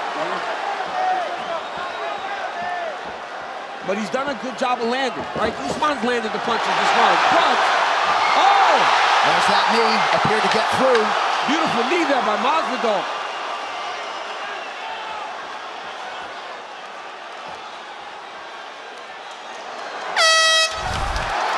Round 1 in the books. This corner cam is brought to you by Bauer.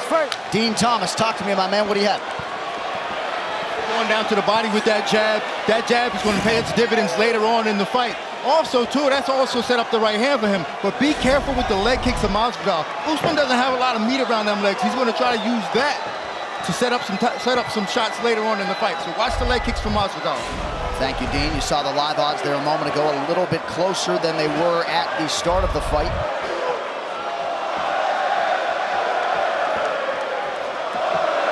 In terms of those low leg kicks, a lot of fighters say it's just toughness. It doesn't have to do with genetics necessarily, but you don't want to take too many more of those. Even watching Masvidal in the first round, right? Masvidal didn't have to rush like he did in the first fight because he had to empty the tank in round 1 because he knew he only had a round of cardio.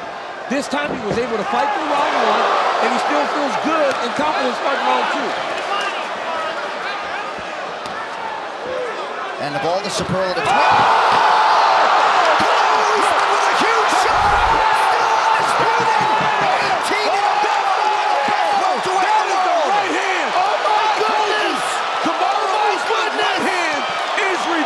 Oh my goodness! Oh my goodness!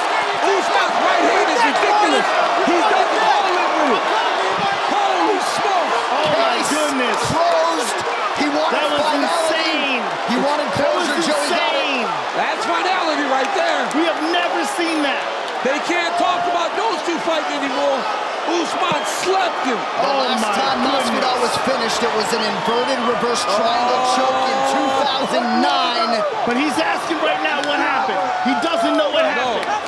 He took the first couple, but you can't take punches like that from a guy like Kamaru Usman. He's questioning his corner right now. He doesn't believe it. Unbelievable. Well, we already knew he was the best in the world at 170 pounds. More affirmation tonight. And with Khabib Nurmagomedov retired, Johnny Bones hasn't fought in a while. That man looks like the greatest pound-for-pound fighter in the world right now, to my eyes. They thought that Masvidal to have a chance, it had to be a stand-up fight. Usman beat him in a stand-up fight. Knocked him out cold. Knocked him out. I can't wait to see this again. Let's take a look at it. Please give us a replay. A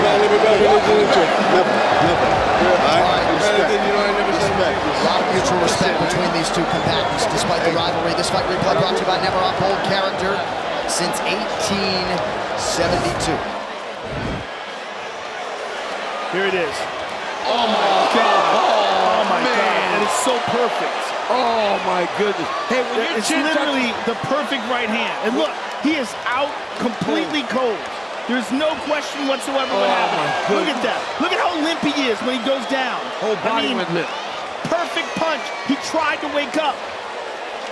Look, watch. After it hits, boom! Look at, he's out cold. Look, you see him try to get up. He's trying here. Hammer fist and got the hammer fist shut the lights out for good. You know, insane. You know, John said, Kamaru said he wants to show a better version. Guess what? Johnny's better. And boy, that's a scary thought. It doesn't get better. That's a scary thought. How can you get better?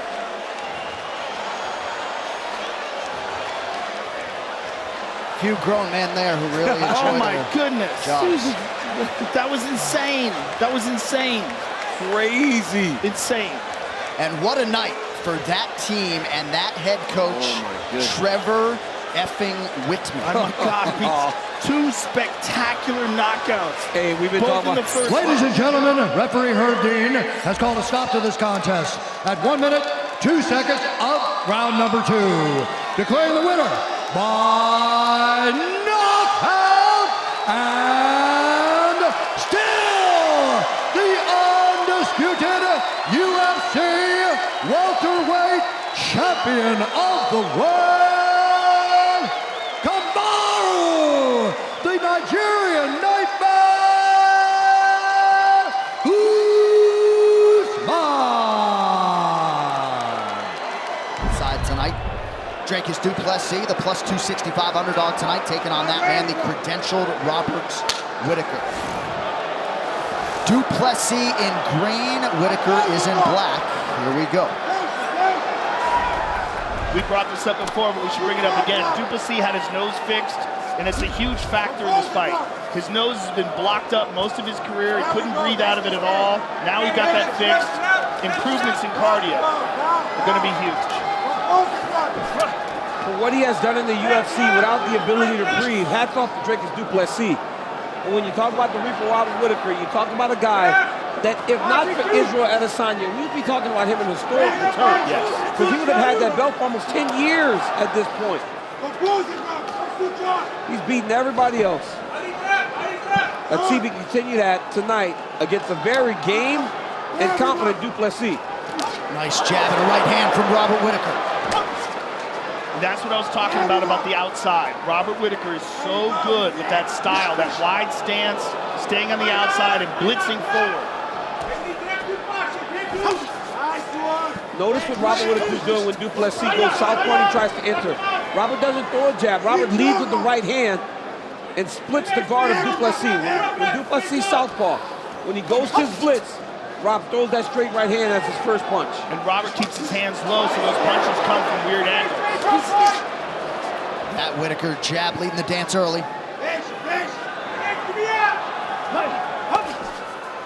The Robert Whittaker left hook is one of his best shots. I have seen him finish countless fights with that left hook. Du Plessis has such an odd style. The way he moves, it's difficult to gauge because it's awkward. Yes, but it's very effective. It's very effective. It may be unorthodox. It may not be traditional.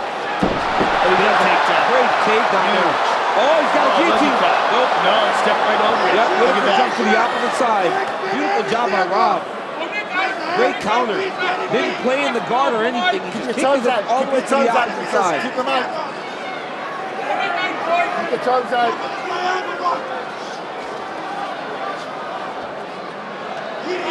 Du Plessis back up to his feet. Nicely done.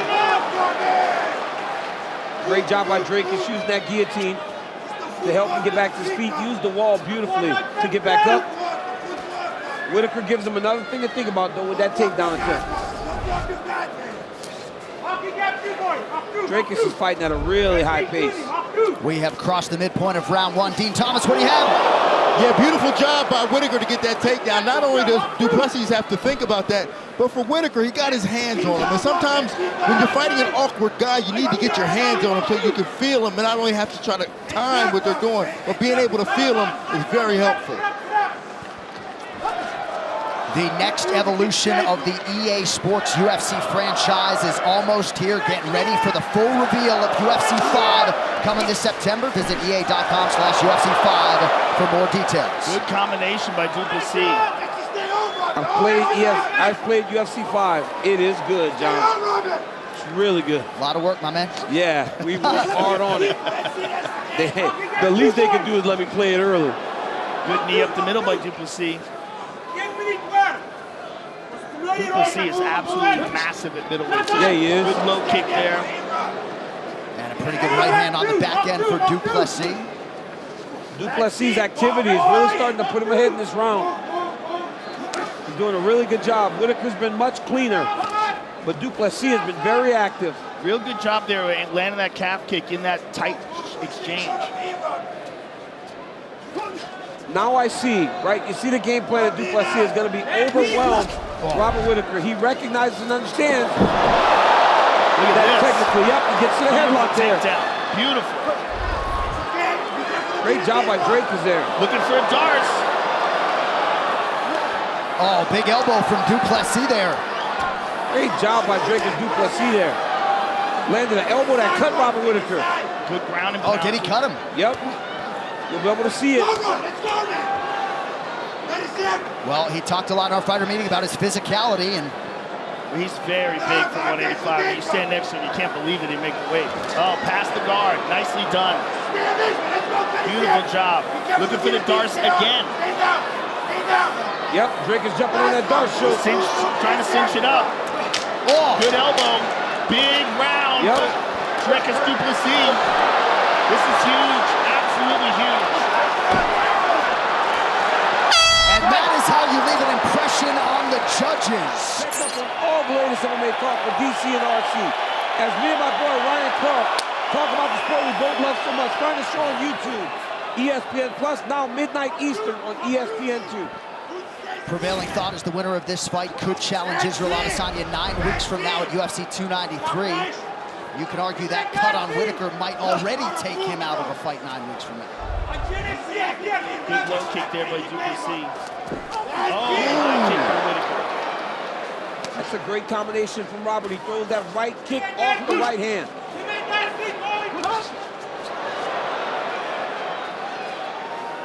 Short by the hand, Robert.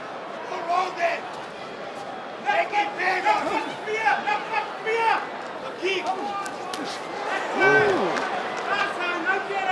When Whittaker enters, Du Plessis kind of takes the high guard and waits.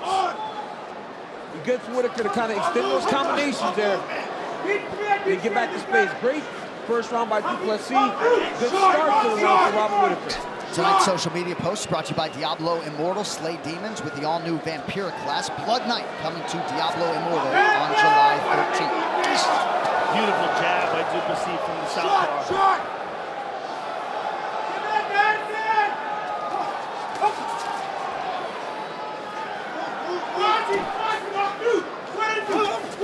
You see, Du Plessis has been very responsible with his defensive guard from the opening seconds of the fight.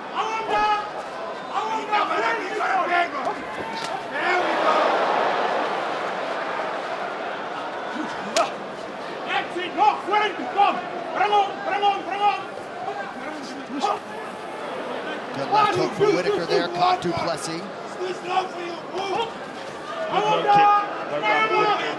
Good start to the round. Great response so far by Whittaker.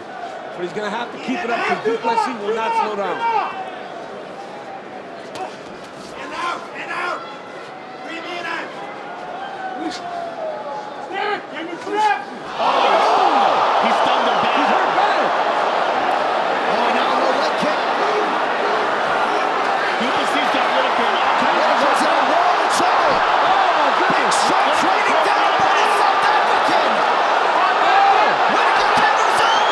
Can you believe it? Dricus Du Plessis here's his shot and stops Robert Whittaker inside 10 minutes. Wow. What a performance by Dricus Du Plessis. There is no doubting the South African, now 6-0, punctuates the winning streak by stopping Robert Whittaker, as he said, inside of 2 rounds. Title fight next. Wow. And he wants Izzy bad. He is willing to turn around. Look at Izzy. The champ is just staring him down. He comes over to shake hands with Donald Trump.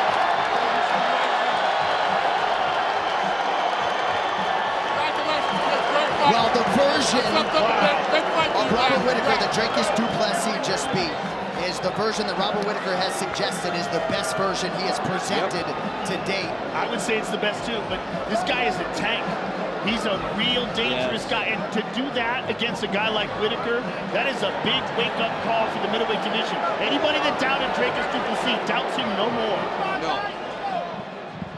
This kid, and he's got a style that might just be unorthodox enough to give the middleweight champion a lot of issues. Right here, you see a straight right hand that stuns Robert Whittaker. You can see right away Rob was hurt bad. He's like staggering, and it was only a matter of time before Du Plessis went and got him. You don't see this happen to Robert Whittaker very often. He goes down very rarely.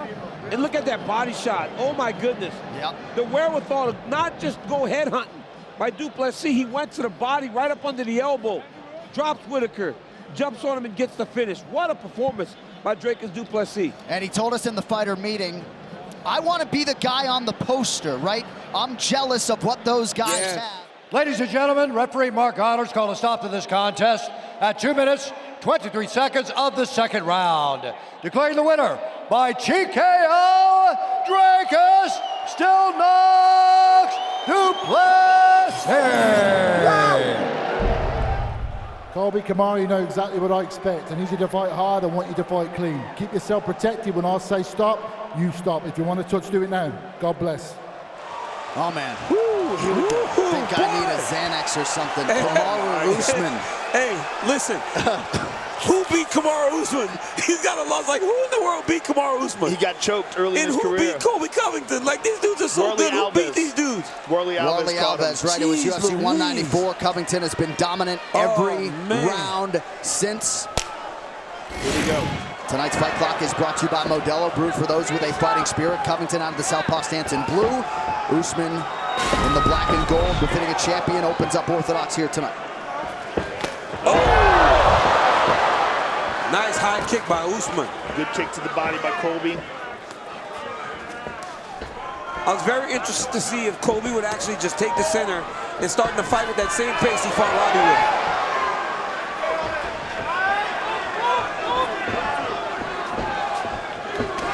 Usman physically looks like a bigger man.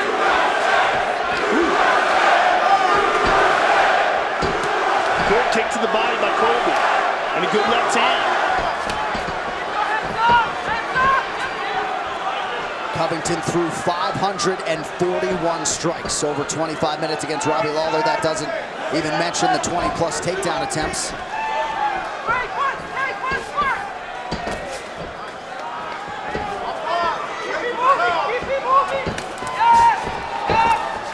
Good right hand by Usman. Good jab. Oh, another good right hand. Kamaru pretty sharp with his hands early on. Colby's throwing and winging. Usman's very patient, looking at finding the shots.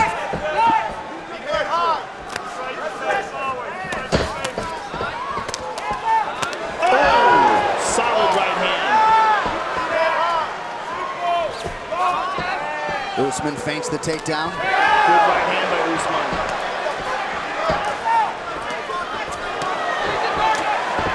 Good kick to the body by Colby. And here's that pace. Nice right hand over the top behind the ear lanes for Colby. Yeah, good claw right hand. Good right hand by Usman. Oh, they're getting after it. I mean, right away, no feeling out process. These boys just went and started fighting. Usman switched stances.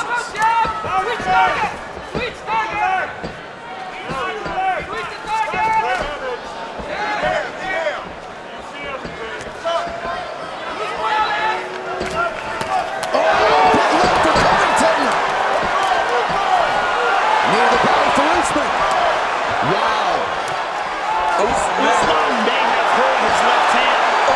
Knee for Kobe. And now Kamaru Usman lands a knee. Furious pace early. Yes, this is the type of pace coming wants to set. Keep an eye on Usman's left hand. He switched stances right after he threw a left hand. He may have heard it because he's not throwing a lot of them right now. And he's jabbing now with his right hand. Good left hand by Colby. And now There's left from Usman, yeah.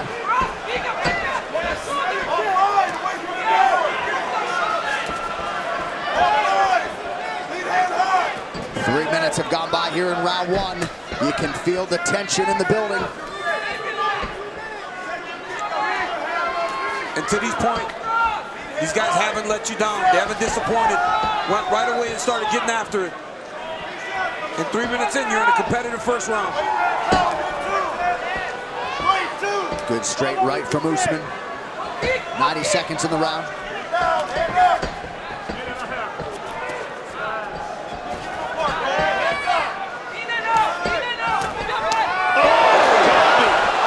Good left hand by Usman. Covington is landing some real good shots in these exchanges, man. Real good shots. That was body shot. Oh, that one got Covington. Look at his hands drop. He did not like that. See a good start for Covington. Busy, accurate.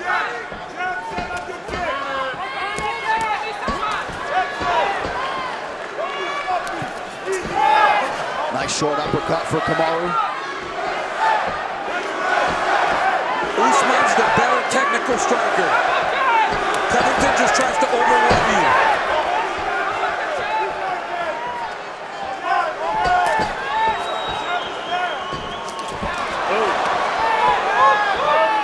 Another good shot to the body by Usman. Oh, good left hand by Colby. Usman's bleeding a little bit on the nose. Subtle stance switch there from Usman back to southpaw.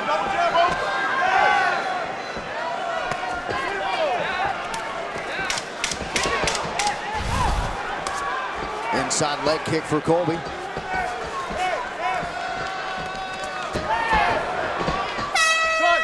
Incredible output over the first 5 minutes. Oh, absolutely. They saw it right away. They want Kamaru to throw the jab. It's working, but they want him to go to the body more. What's interesting to me is that these guys postured and talked about wrestling all week, and nobody even attempted a takedown in the first round. Usman has never been taken down in his UFC career. And Colby's only been taken down once. Pretty impressive stats. Look at the output of the first round. I think both of these guys threw over 100 strikes.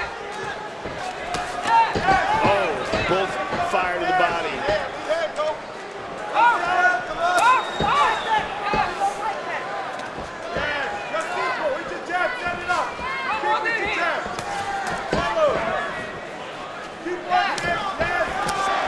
Stinging right jab from Usman. Yeah, he's having success when he leads with that right hand. Covington with a big shot with his left.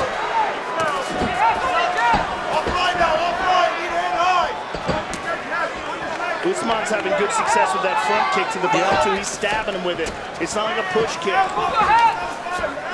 Nice jab from Snapping Covington. front kick. It's the body work, man. He's really working the body. Body with his hands, body with his feet. Oh, nice right hand by the champ.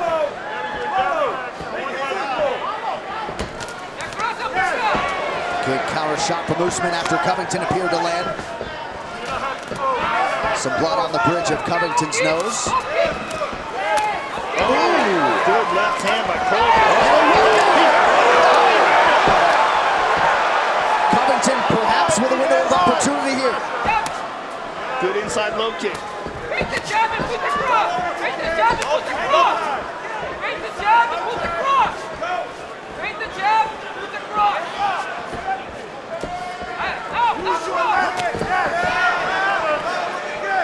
Beautiful straight right from Usman, and now goes high with the kick.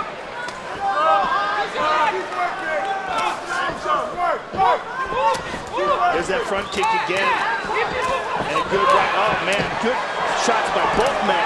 Wow. Oh, my goodness. Incredible striking action thus far. Usman with an uppercut. Oh, good left hand by Usman.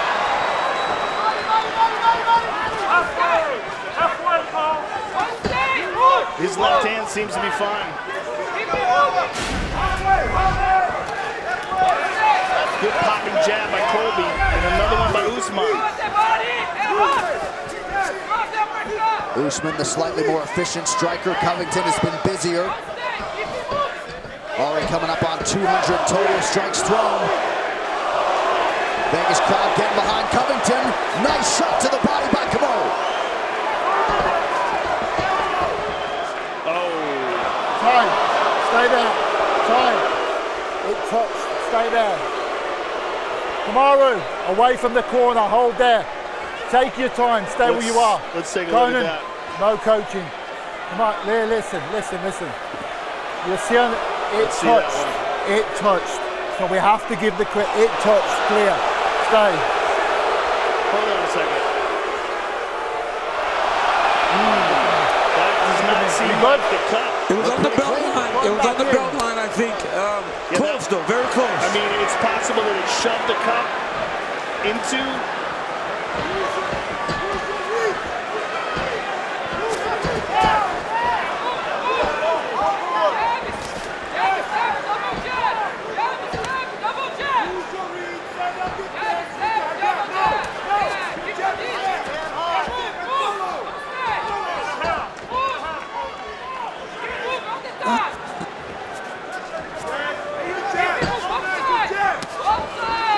Neither fighter has attempted a takedown thus far.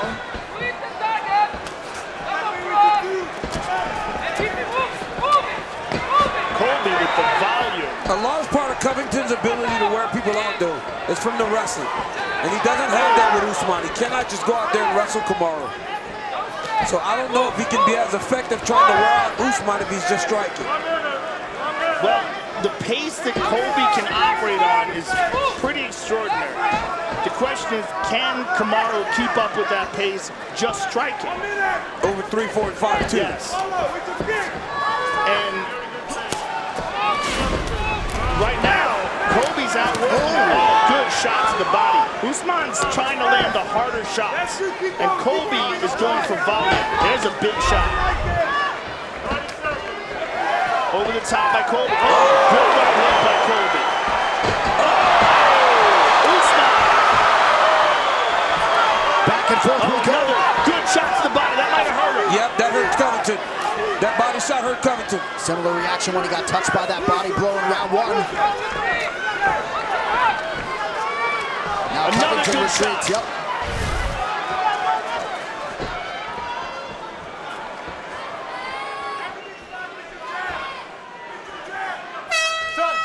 Scintillating. Third of a possible 5 rounds tonight. The problem with that thought is that Usman has that beautiful shot to the body that Covington hates. And because he's a southpaw, Usman's digging at like an uppercut. It's usually the kicks in those positions, but it's the right uppercut of Usman that's giving him problems. And there's that front kick to the body as well.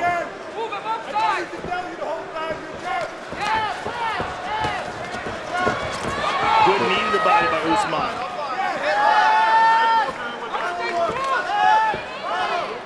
Jab is there for Usman. Covington loads up on a left hand just out of range.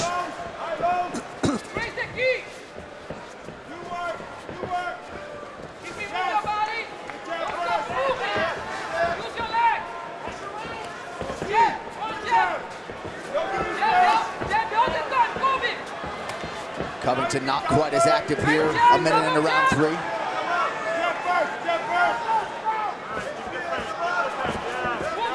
And that's because in the Lawler fight, he was dictating everything, right? The wrestling, the striking.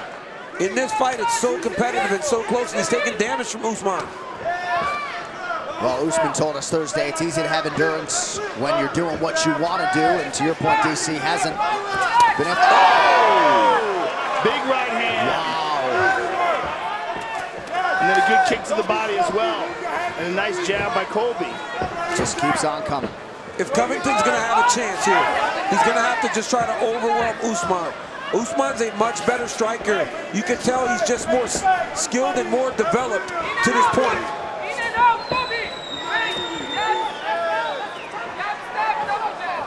I mean, I'm not saying have a chance in terms of him not winning, but for him to win, it's got to be on a ton of volume. He's got to really put out a lot of effort if he's going to beat Usman, because if it looks pretty, this is to Kamaru's advantage. And Usman has matched a lot of that volume tonight.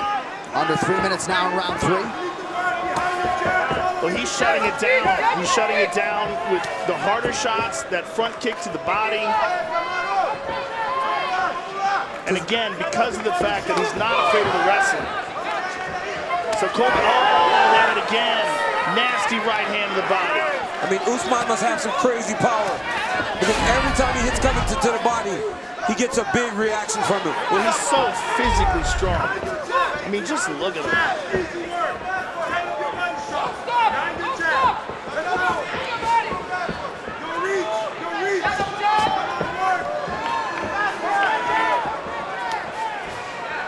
Usman's last 3 fights have all been 5-rounders, all have gone the 25-minute distance. Very comfortable fighting 25. That front kick to the body is money in the bank. And he keeps throwing it, he keeps digging into Colby's guts, and that is going to take a lot of the wind out of his sail. He's slowing down, you can see it. I'd like to see his output this round as opposed to round 1 and 2. He's still in phenomenal shape. Yeah, for sure. He still has tremendous heart, but that front kick to the body and those hard body shots, like right there, I mean, that is really taking a lot out of him. And there's the jab. Colby's struggling in this round. And Usman settling in defensively as well, starting to read Covington's punches better. DC, you asked for the round 3 numbers, at least in terms of the lands. Usman 11, Covington 8. Henry Hoof wanting Usman to move forward.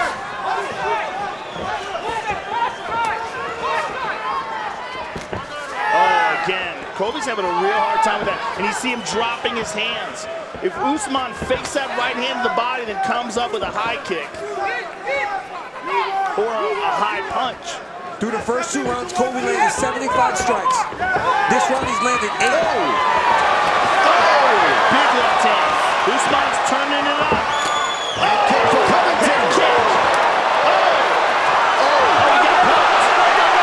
In the middle of the action. Time, I would see. Stay where you are. Time. Colby, go back. Stay there.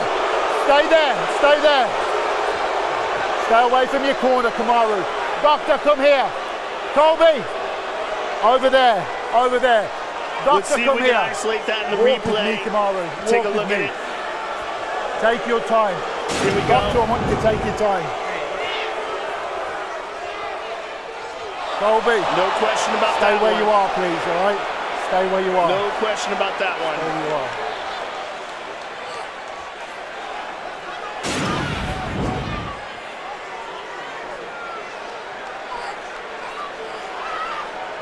He said he's all right. He's got his eye open. The initial shock of it is going to slowly start to wear off, hopefully. God, don't let this fight be stopped from that.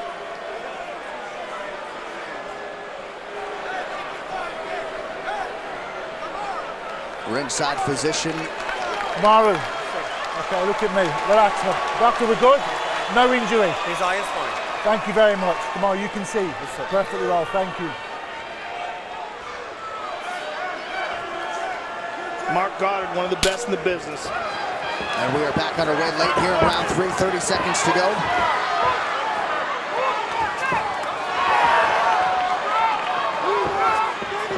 Every time they come together, Usman's throwing that right uppercut to the body now.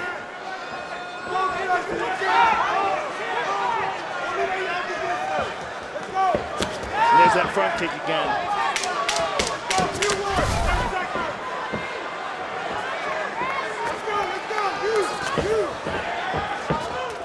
Right towards the end of the round. Protest from Covington. Covington is break your jaw. Nice job by the crew to find that shot. We have arrived at the championship rounds. Conan Silveira wants Covington to wrestle. We'll see if he can follow through. There's that front kick to the body again. Oh, he's hurt. Kamaru recognizes it. just a matter of how much can Colby take with that broken jaw. Yeah, Usman's building. I mean, Usman's still building right now. He hasn't slowed down. He's still going forward. He still has tight. It's gonna have to be on Covington to change something like that.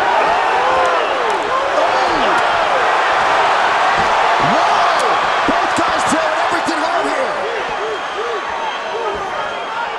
And that's what Covington needed. Yeah. You got to give it up to Colby with a broken jaw.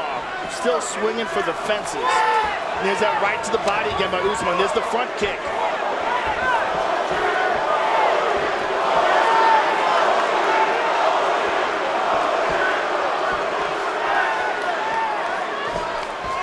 The right side of Covington's face really starting to swell up now. It's the jab of Usman. He's got a fantastic jab. But Colby Covington has no quit in him, man. This dude is going forward, still trying to fight. And just eating jabs on what is likely a broken jaw.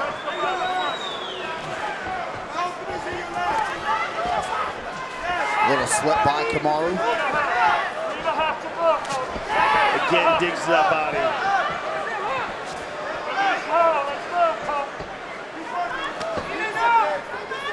Once again, Usman pointing those toes right to the midsection of Covington. Oh!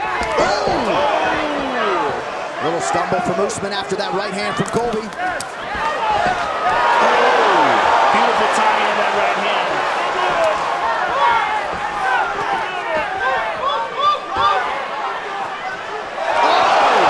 Big uppercut from Colby. I mean, this is a great fight, man. Incredible fight as advertised. 0 takedown attempts on either side. And Covington showing the heart of a champion here in landing a lot of big shots. With a broken jaw. It looked like it was going completely sideways for Covington, and now he's fighting probably the best round since the first or the second. Hard to keep track, my man. It's so crazy in here.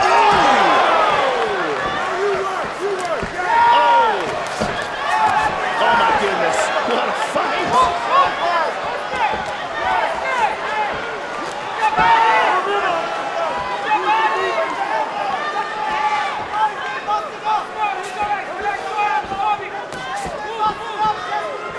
2 minutes now to go in round 4.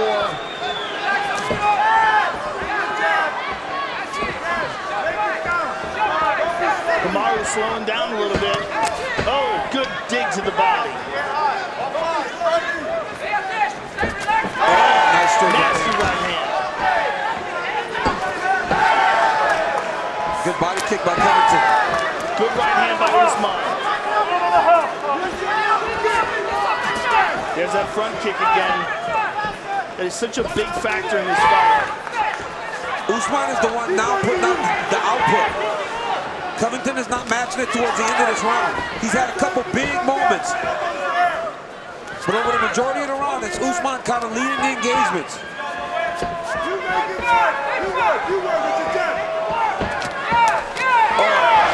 in these exchanges like that is when Covington has a ton of success. Beautiful inside leg kicks by Colby.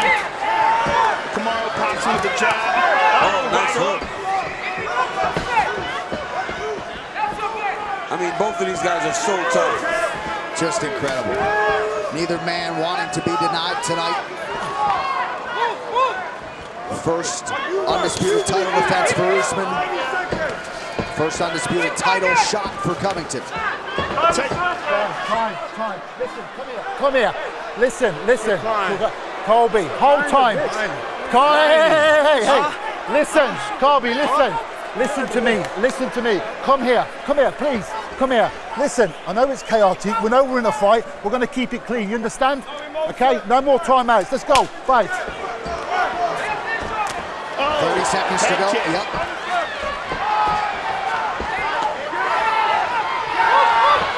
Beautiful jab from Usman. 20 seconds in the round.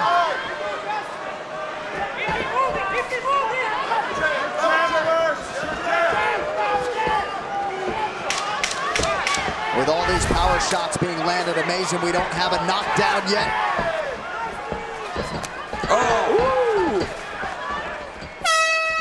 20 minutes down, 5 to go. I mean, we might be 2-2 going into the fifth. We very well might be. He might be. The message that Covington's jaw could be broken. What a couple of absolute warriors. And this is a rivalry that likely is not going to end tonight. 5th and final round to determine the welterweight champion. I mean, these two are the best welterweights in the world. Unquestionably. And this might be the round to determine it. Yeah, I mean, we don't know. We have no idea, but Colby could have won that last round. I mean, you don't know how rounds 1 and 2, that was so even. Covington landed 80 punches in the first 2 rounds. You know, like, how do you score those? This is a close fight. Very close fight.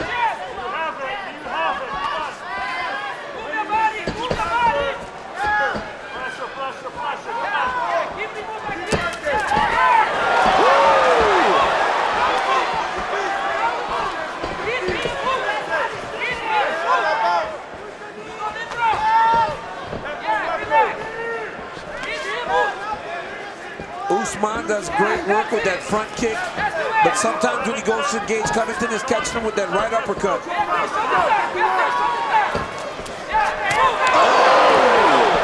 Colby with a big shot. And the chin on Usman is something else. Oh man, both of these guys can really take a shot. Because Kamaru's landed some big shots too, and he's taking some big shots from Covington.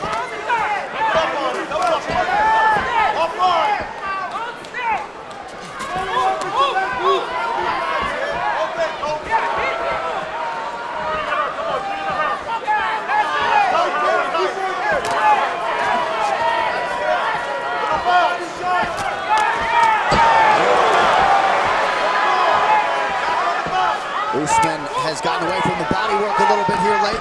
He's got to get back to that body work if he's going to keep Covington off of him. They're like that.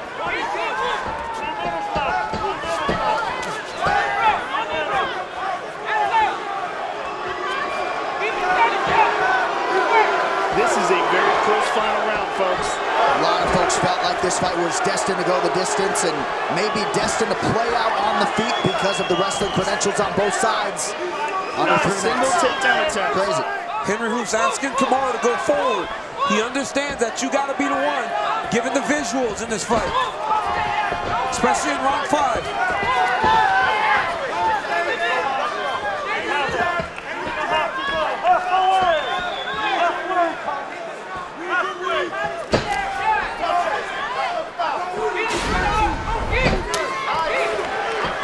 Kick by Colby, blocked. Ooh, left hand.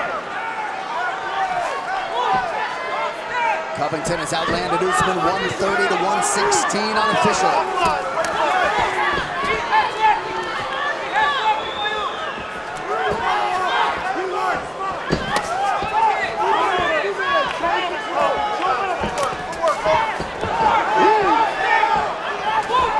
Final 2 minutes of a title fight they'll be talking about deep into next week and beyond. Crowd trying to urge Covington on here. Left hand by Colby, right hand by Usman.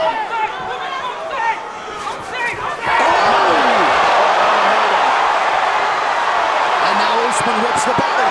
Oh, he hit him with the left. Usman's got him hurt bad. Usman's got him hurt bad. The blood's just leaking out of his mouth now.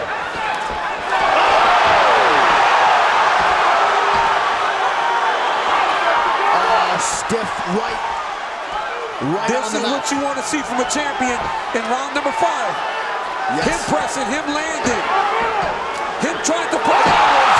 There's a knockdown to Kamaru Usman. Covington back to his feet.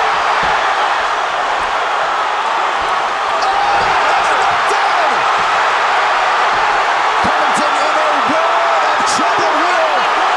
Trying to put Covington away. That is it. And still, Kamaru Usman finishes Colby Covington. That has got to feel good. That is how you finish a fight as a champion. Wow.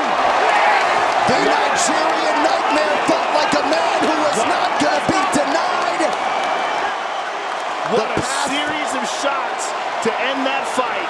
In a close fight. Unbelievable. I mean, in round 5, Kamaru Usman fought like a champion, the champion that he is, and got a finish. That's crazy.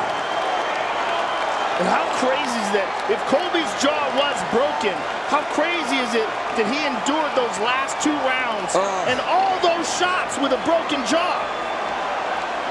All right, this fight replay is brought to you by Nemiroff, bold character since 1872. Let's take a look at the first knockdown. Just a cannon straight down the middle.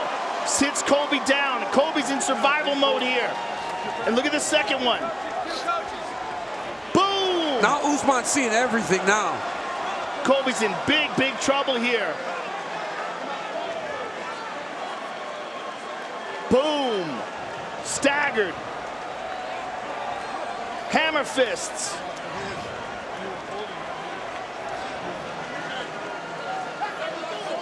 Good stoppage. I mean, he's down there holding with the damage that he'd taken to that point. That was a great stoppage. I mean, great performance by Kamaru Usman. Colby's upset, but I think that was a good stoppage. Ladies and gentlemen, referee Mark Goddard has called a stop to this contest at 4 minutes, 10 seconds of round number 5. Declaring the winner by TKO and still the undisputed UFC welterweight champion of the world, Kamaru, the Nigerian Nightmare, Usman.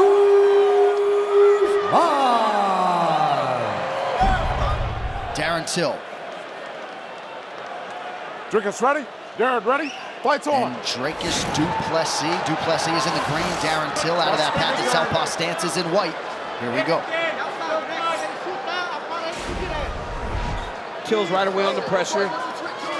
Dricus said to tell you, Joe, that if we start seeing his mouth open, that's just how he breathes. He said, my nose doesn't work too good, so I try to keep my mouth open to breathe. Look at this takedown by right away. Dricus Du Plessis. He said he was going to show that. He said the last time he tried that lateral drop and he pulled the guy on top of him, it was not indicative of what he can do in the grappling. So clearly part of the early strategy. Du Plessis taking the fight to the ground, trying to make these ground strikes count.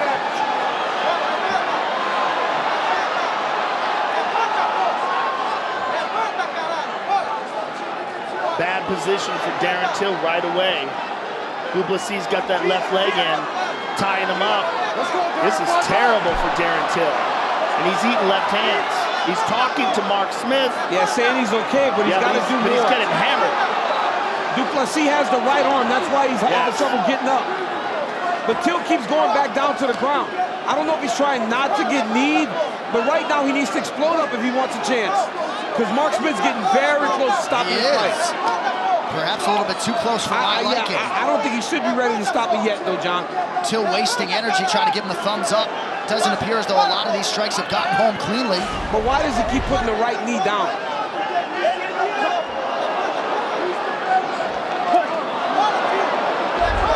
Yeah, Darren Till, it appears that he's just being patient and looking for the right opportunity to get back up to his feet.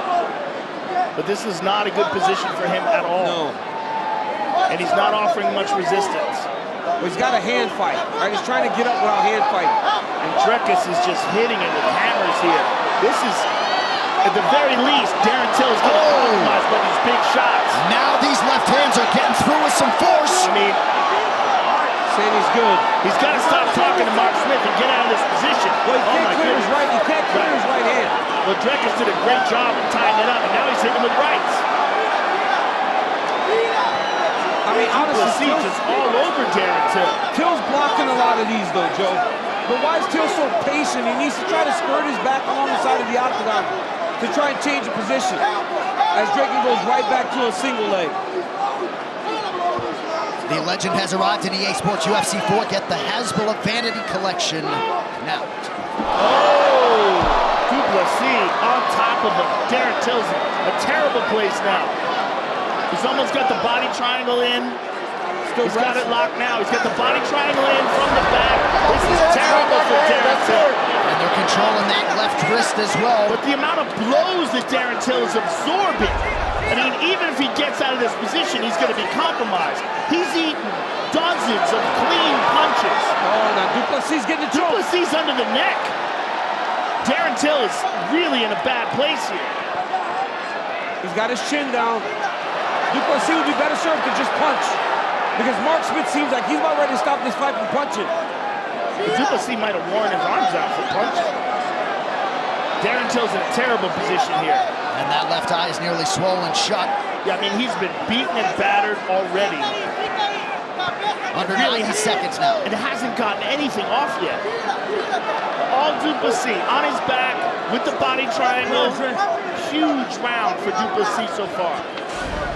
9 career wins by submission for Du Plessis coming in. Look at the strike count. 60 shots landed by Du Plessis, 0 for Darren Till. I mean, that's crazy. But Joe, look at this. By engaging in the grappling, Du Plessis has now started to, this will allow Darren to take less damage in the punching. He should have continued to let him get to his knees to just drive those lefts that he was landing before. And he could have stopped him, but the way he's switching is, oh, look at this. Darren Till on top. Now Till. Darren Till's got a headlock. He's got a guillotine. Oh, he lost it. In the scramble. Back to their feet. Crowd going bananas as Till rises. 30 seconds to go in the round. Left hand landed by Till. Looked like maybe even an elbow got home. Nice jab by Du Plessis. Settles things for a moment. Big shots by Darren. Oh, Darren Till. Du Plessis forced to scramble late in round 1. Another late takedown for Dricus Du Plessis. What a start this corner can. But I almost feel like he felt forced to verbally engage because he was fearful that Mark Smith might stop the fight prematurely. Round 2 is upon us. Du Plessis in green, Till in white. Du Plessis looked very tired in between rounds. I know he said that this is how he breathes. But one thing about Dricus, though, he will fight you, man. You start trying to engage with him like this and try to make it a barn burner, he'll throw his hands and he'll throw everything with absolute power to try to finish you. As Till's starting to press now. Nasty swelling in the left eye of Darren Till. We're seeing it here. He's definitely going to have a hard time seeing out of that left eye. Du Plessis' body language, though, leaving a little bit to be desired. Seems well, I mean, very he really tired. emptied the gas tank here. He's got to recover. I mean, you see the slowness to the punches. Think about how many shots he threw in that round, how much grappling he did. Well, Dricus said that is just how he breathes. But, I mean, he does look tired. But he really tried to stop Darren Till in that round. Oh, he got poked. Time. All right, hey, just be careful. Watch fingers. You good? Fight. Dricus said he's fine. Yeah, could have taken a little breather there. Yeah. Instead, fights on. Ronda Rousey's legendary champion now available in Raid Shadow Legends for free. So you must feel pretty good. I think he's just a warrior. I mean, because he is very tired here. You can see it in his movements, in his footsteps, everything. Oh my goodness. Till sniped Du Plessis on the way in. That was a nice elbow in there.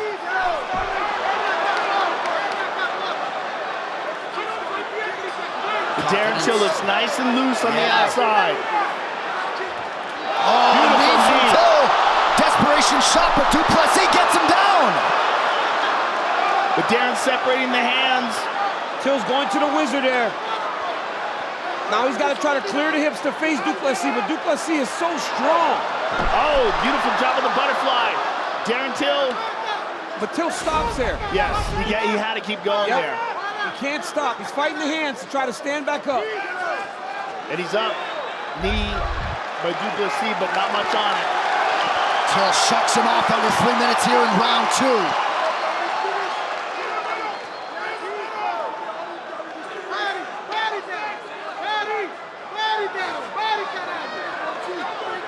Switching up his footwork here. Darren Till has a beautiful straight left hand, and that was what his corner was calling for in between rounds. Was they set him up for that left straight. Pretty wild pace through a round and a half. We'll see who can sustain. Well, Du Plessis got to recover because Darren looks much the fresher fighter here.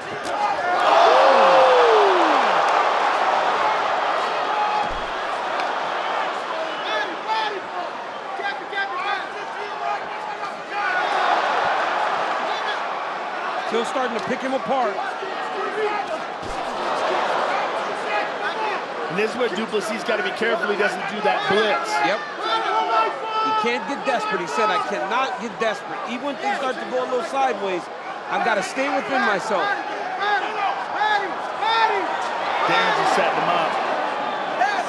I mean, he's lining him up for that left hand, and Dricus is just standing still. Till should go to the body, though. He's headhunting right now because Du Plessis bringing his hands way high. Should throw that straight left to the body. You hear the corner calling for it now. Elbow over the top by Darren. Watch the fingers, Thomas. Watch the fingers.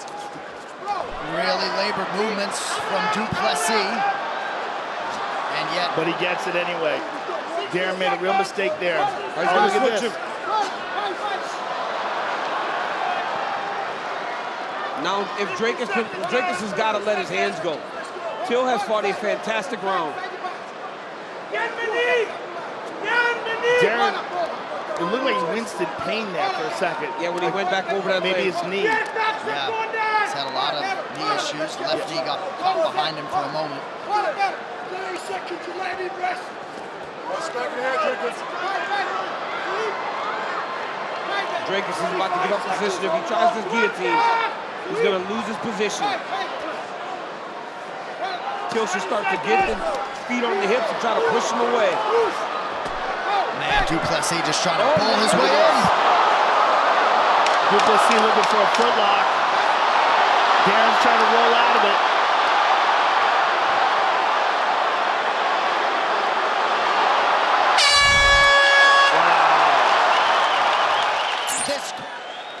Wait for me. All right, third and final round. Seemingly anybody's fight. Yeah, this very well could be 1-1, but then you have to think about that first round. Was that a 10-8 round? Oh, yeah. But if Dricus did a really good job of finishing that round, getting that takedown and trying to change momentum a little bit. It'll be on Till now to set the pace in the third round and get started in the way that he started round number 2. He fought a beautiful 4 minutes, but then almost seemed to accept being on his back when Dricus was able to take him down. Tonight's social media post brought to you by IRL, the official group messaging app of UFC. Go to UFC.irl.com right now. Join the conversation live with Johnny Walker. Chat with him and UFC fans from around the world only on IRL. Do you think a 10-8 would be warranted for that first round? I do. It was sustained.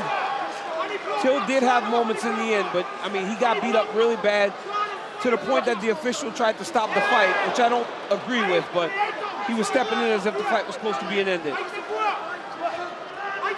The 3Ds, dominance, duration, damage, not enough for me in that first round. Yeah, I mean, I would not be mad if it's 10-8, but I wouldn't be upset if they went 10-9. But all those things you just listed, Johnny had every one of them. He did.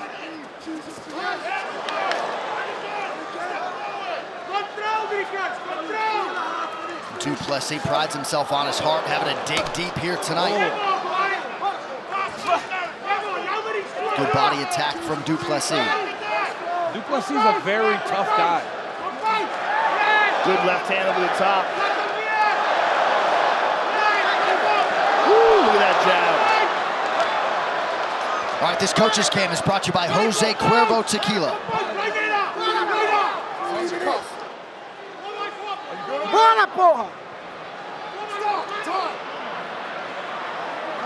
He caught that one low. All right. Are you good? Yeah, I'm good for it. Hey, just watch the cup. All right. Are you good to fight? Yeah. All right, time in. Fight. Watch the cup, Dricus. All right, back underway. Just over 3 minutes to go. Till's got to pick the pace up. Yep, like that. Because Drake has landed a couple nice shots to start this round. Seems as though he's gotten some respect back in the stand-up from Darren Till. Till seeing things well defensively here late in the fight. Beautiful jab. Good counter left. And that's what Drake is talking about, right, Joe? Not rushing. And when he doesn't rush, he's landing. And so is Till, though. Till's just kind of poking at him with that jab. Oh, right in the mouth. Look at that. Oh, and a big right hand greets Till when he gets to the floor. That's a huge moment for Du Plessis. There's the tap! Just like that! Dricus Du Plessis, 4-0 in the UFC and coming to the top 10 next week. And that's a tough loss for Darren Till right there. Well, the ground proven to be the kryptonite for Darren Till tonight, was unable to thwart a single takedown attempt of Du Plessis. And once it's official, it'll be his 10th career win by submission. And here's the final takedown. Let's take a look at it here. Not much resistance. It slides right into mount. Lands a couple of good shots. Darren turns over and gives his back. Du Plessis goes right under the chin, secures the tap. Du Plessis did this in round 1. Darren was able to defend it, not in round 3. Noted, though, when Darren Till went to sit, he did something a little odd. Ladies and gentlemen, referee Mark Smith has called a stop to this contest at 2 minutes, 43 seconds of round number 3. Declaring the winner by submission due to a rear naked choke, Dricus Du Plessis.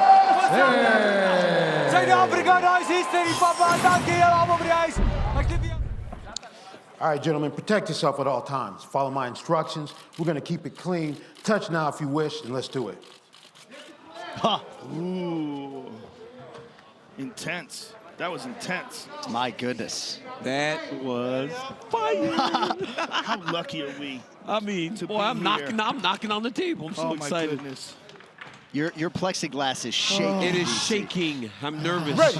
Ready. So excited. Kamaru Usman, the -265 betting favorite. Gilbert Burns, the +215 underdog. Burns is in green. Usman is in the black and gold, befitting a champion. The fight clock is brought to you by Modelo, brewed for those with a fighting spirit. Right away, Burns pressing the action, taking the center of the octagon. Going forward, getting right after Usman.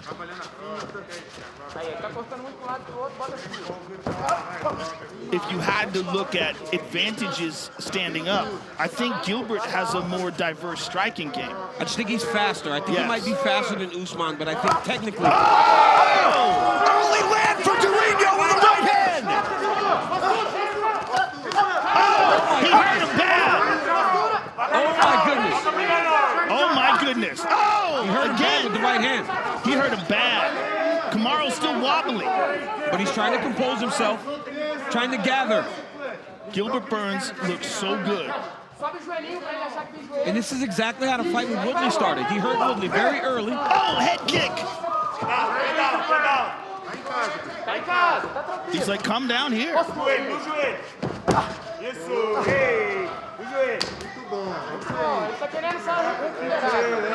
And against almost anybody else, Joe, Usman would not be in this situation, right? Especially after absorbing such a big shot. He's such a dangerous guy, even off of his back. His guard is a nightmare. Yeah, but even for Usman, right? Like just kind of giving himself some time. Yeah. Make Gilbert believe that you're going to come into his guard when you're never going to. You're taking that time to recover from that big right hand he took. He's got to be careful of those straight kicks to the knee, though.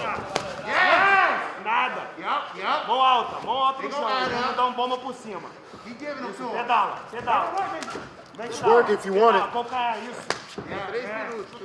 Usman's got to be very careful when he goes in to throw that body shot that he doesn't run into an up kick from Burns. An up kick, and he's got to be careful of those straight kicks to the knees, too. Those are nasty. Gilbert keeps touching that left knee. Hands up to the feet. Dois e meio, Durinho, 2,5. On top of the feet. Yes. Empurra. Dá no joelho dele. There it is. As long as he's got it bent, though, Joe, he should be okay. It's when it's straight, you get it hyperextended. As long as you keep that knee bent. Oh, big shot. Right hand there by, yes. He doesn't like it. Gilbert doesn't like it anymore. Not at all. He wants to get up now. Yeah. He was okay laying on his back until he took that big right hand. Oh, those are hard, too. These are hard leg kicks. Yeah, a lot of kicks on that lead leg of Burns, who now is back to his feet. Oh, nice body. Usman does a lot of good work here from the clinch, where he just wears on guys.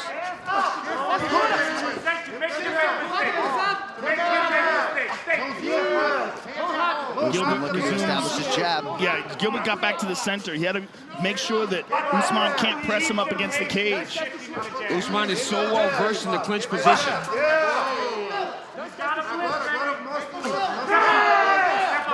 Kamaru still doesn't seem to be eating these shots all that well. No, he doesn't. When Burns lands, it seems to have a little bit more effect on Usman than Usman's having on him. Strong low kick by Usman. Yes. Oh, nice. Oh! And that's not something we see from the champion much, right? We don't see him throwing many kicks. That was a beautiful body kick and a beautiful low kick by Kamaru Usman.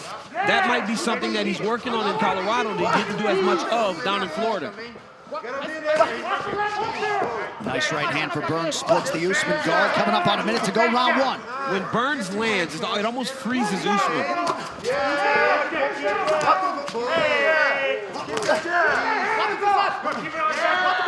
Beautiful jab there from the champion. Beautiful jab by Usman. He's fighting behind a great jab. Yeah, he's got a nice stiff jab.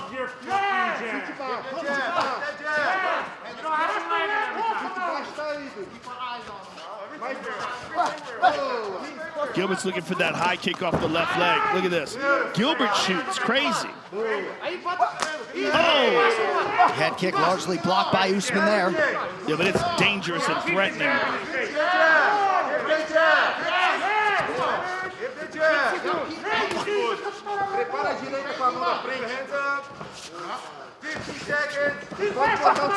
Oh! Good combination from Burns.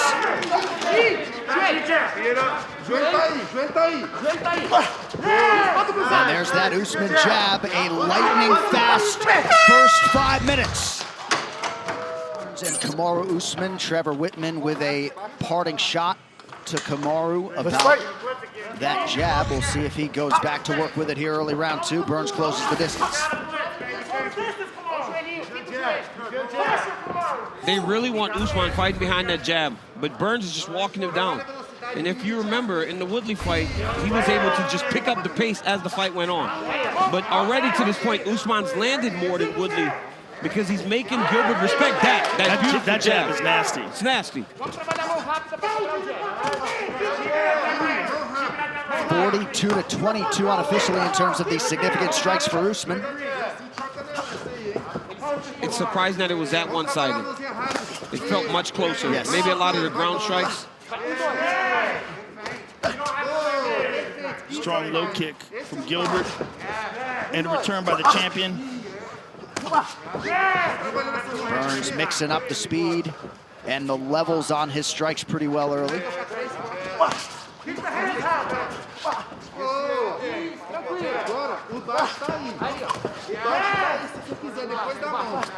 A massive difference right now is you see Gilbert Burns kind of controlling the center. Kamaru Usman's usually the guy that's going forward, pressing the action. Right now, okay, here he goes. This is more like Kamaru Usman, right? Controlling the center, making guys fight at his pace.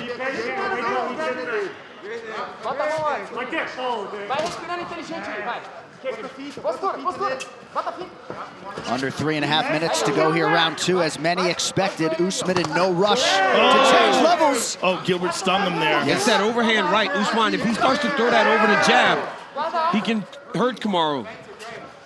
And Gilbert's looking to parry that jab now. You see he's using a lot more head movement, very aware of that jab. That jab has been stinging him. Yeah, it has.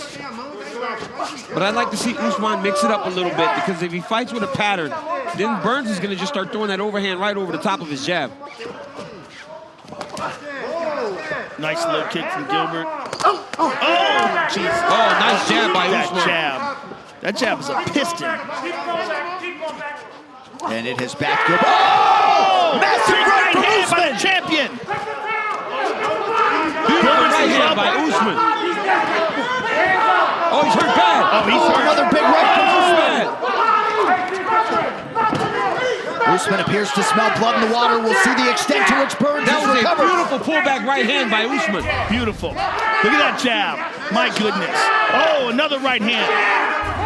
Oh, my Another goodness. jab. He's hurting him with that jab. That jab is like a right hand. Yep.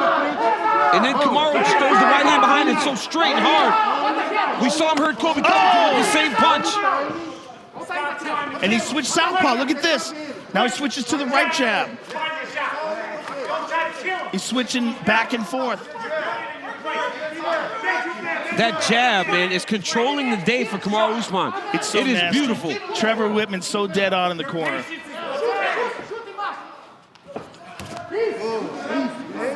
Nice touch to the inside leg by Burns. But you see Burns' face is swelling. A lot of redness. There's some new tools, though, for Kamaru Usman. Yes. He's kicking more than we've seen him kicking normally. He's throwing and fighting behind that beautiful jab more. He's training so much with just engaging.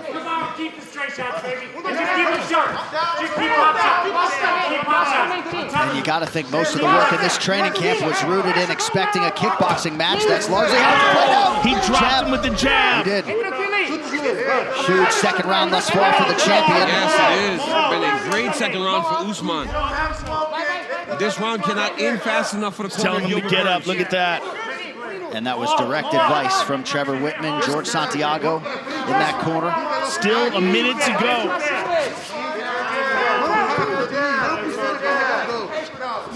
And for as good as the cardio is of Gilbert Burns, when you're hurt like this, you start to fatigue. Well, before he got caught, I was noticing that his mouth is open. He's breathing out of his mouth. And it could be also you're dealing with an adrenaline dump. Yes. This is a giant moment.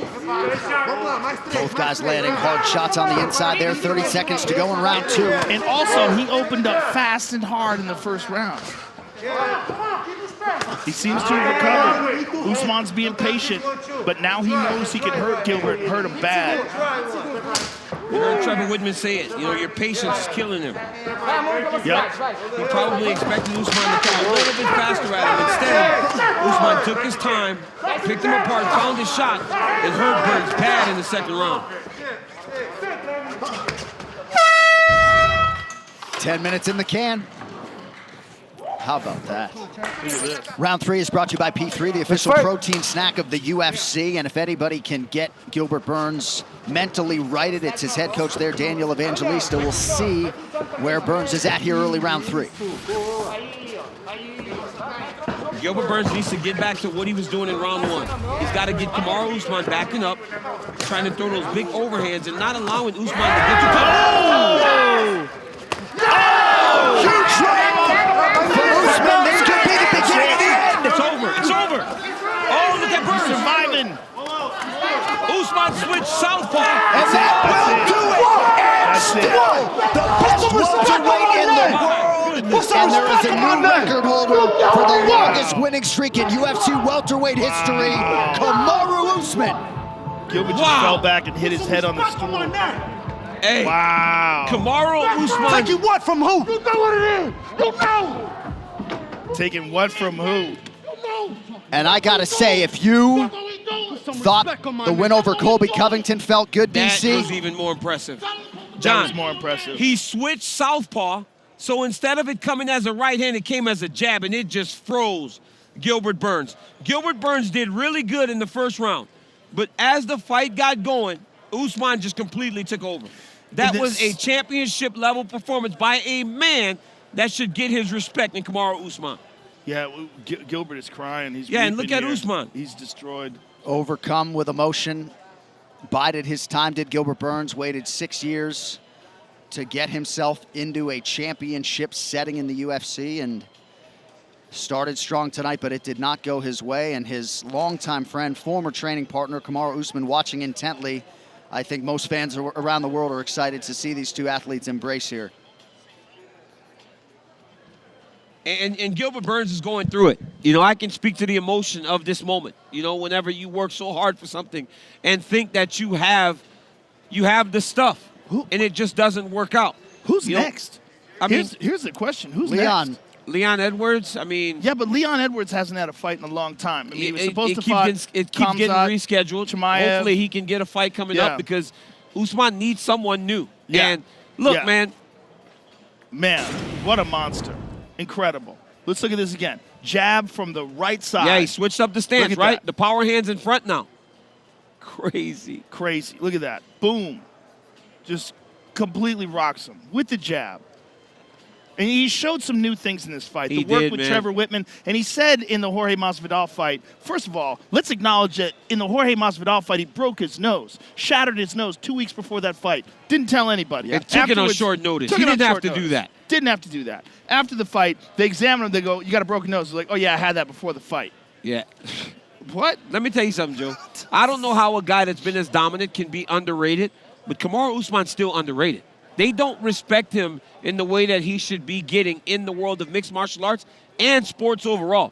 This kid's a star, and he should be respected in that way because look at what he's doing to the scariest men in the world at 170 pounds. Ladies and gentlemen, referee Herb Dean has called a stop to this contest at 34 seconds of round number 3, declaring the winner by TKO and still the undisputed UFC welterweight champion of the world, Kamaru, the Nigerian Nightmare Usman.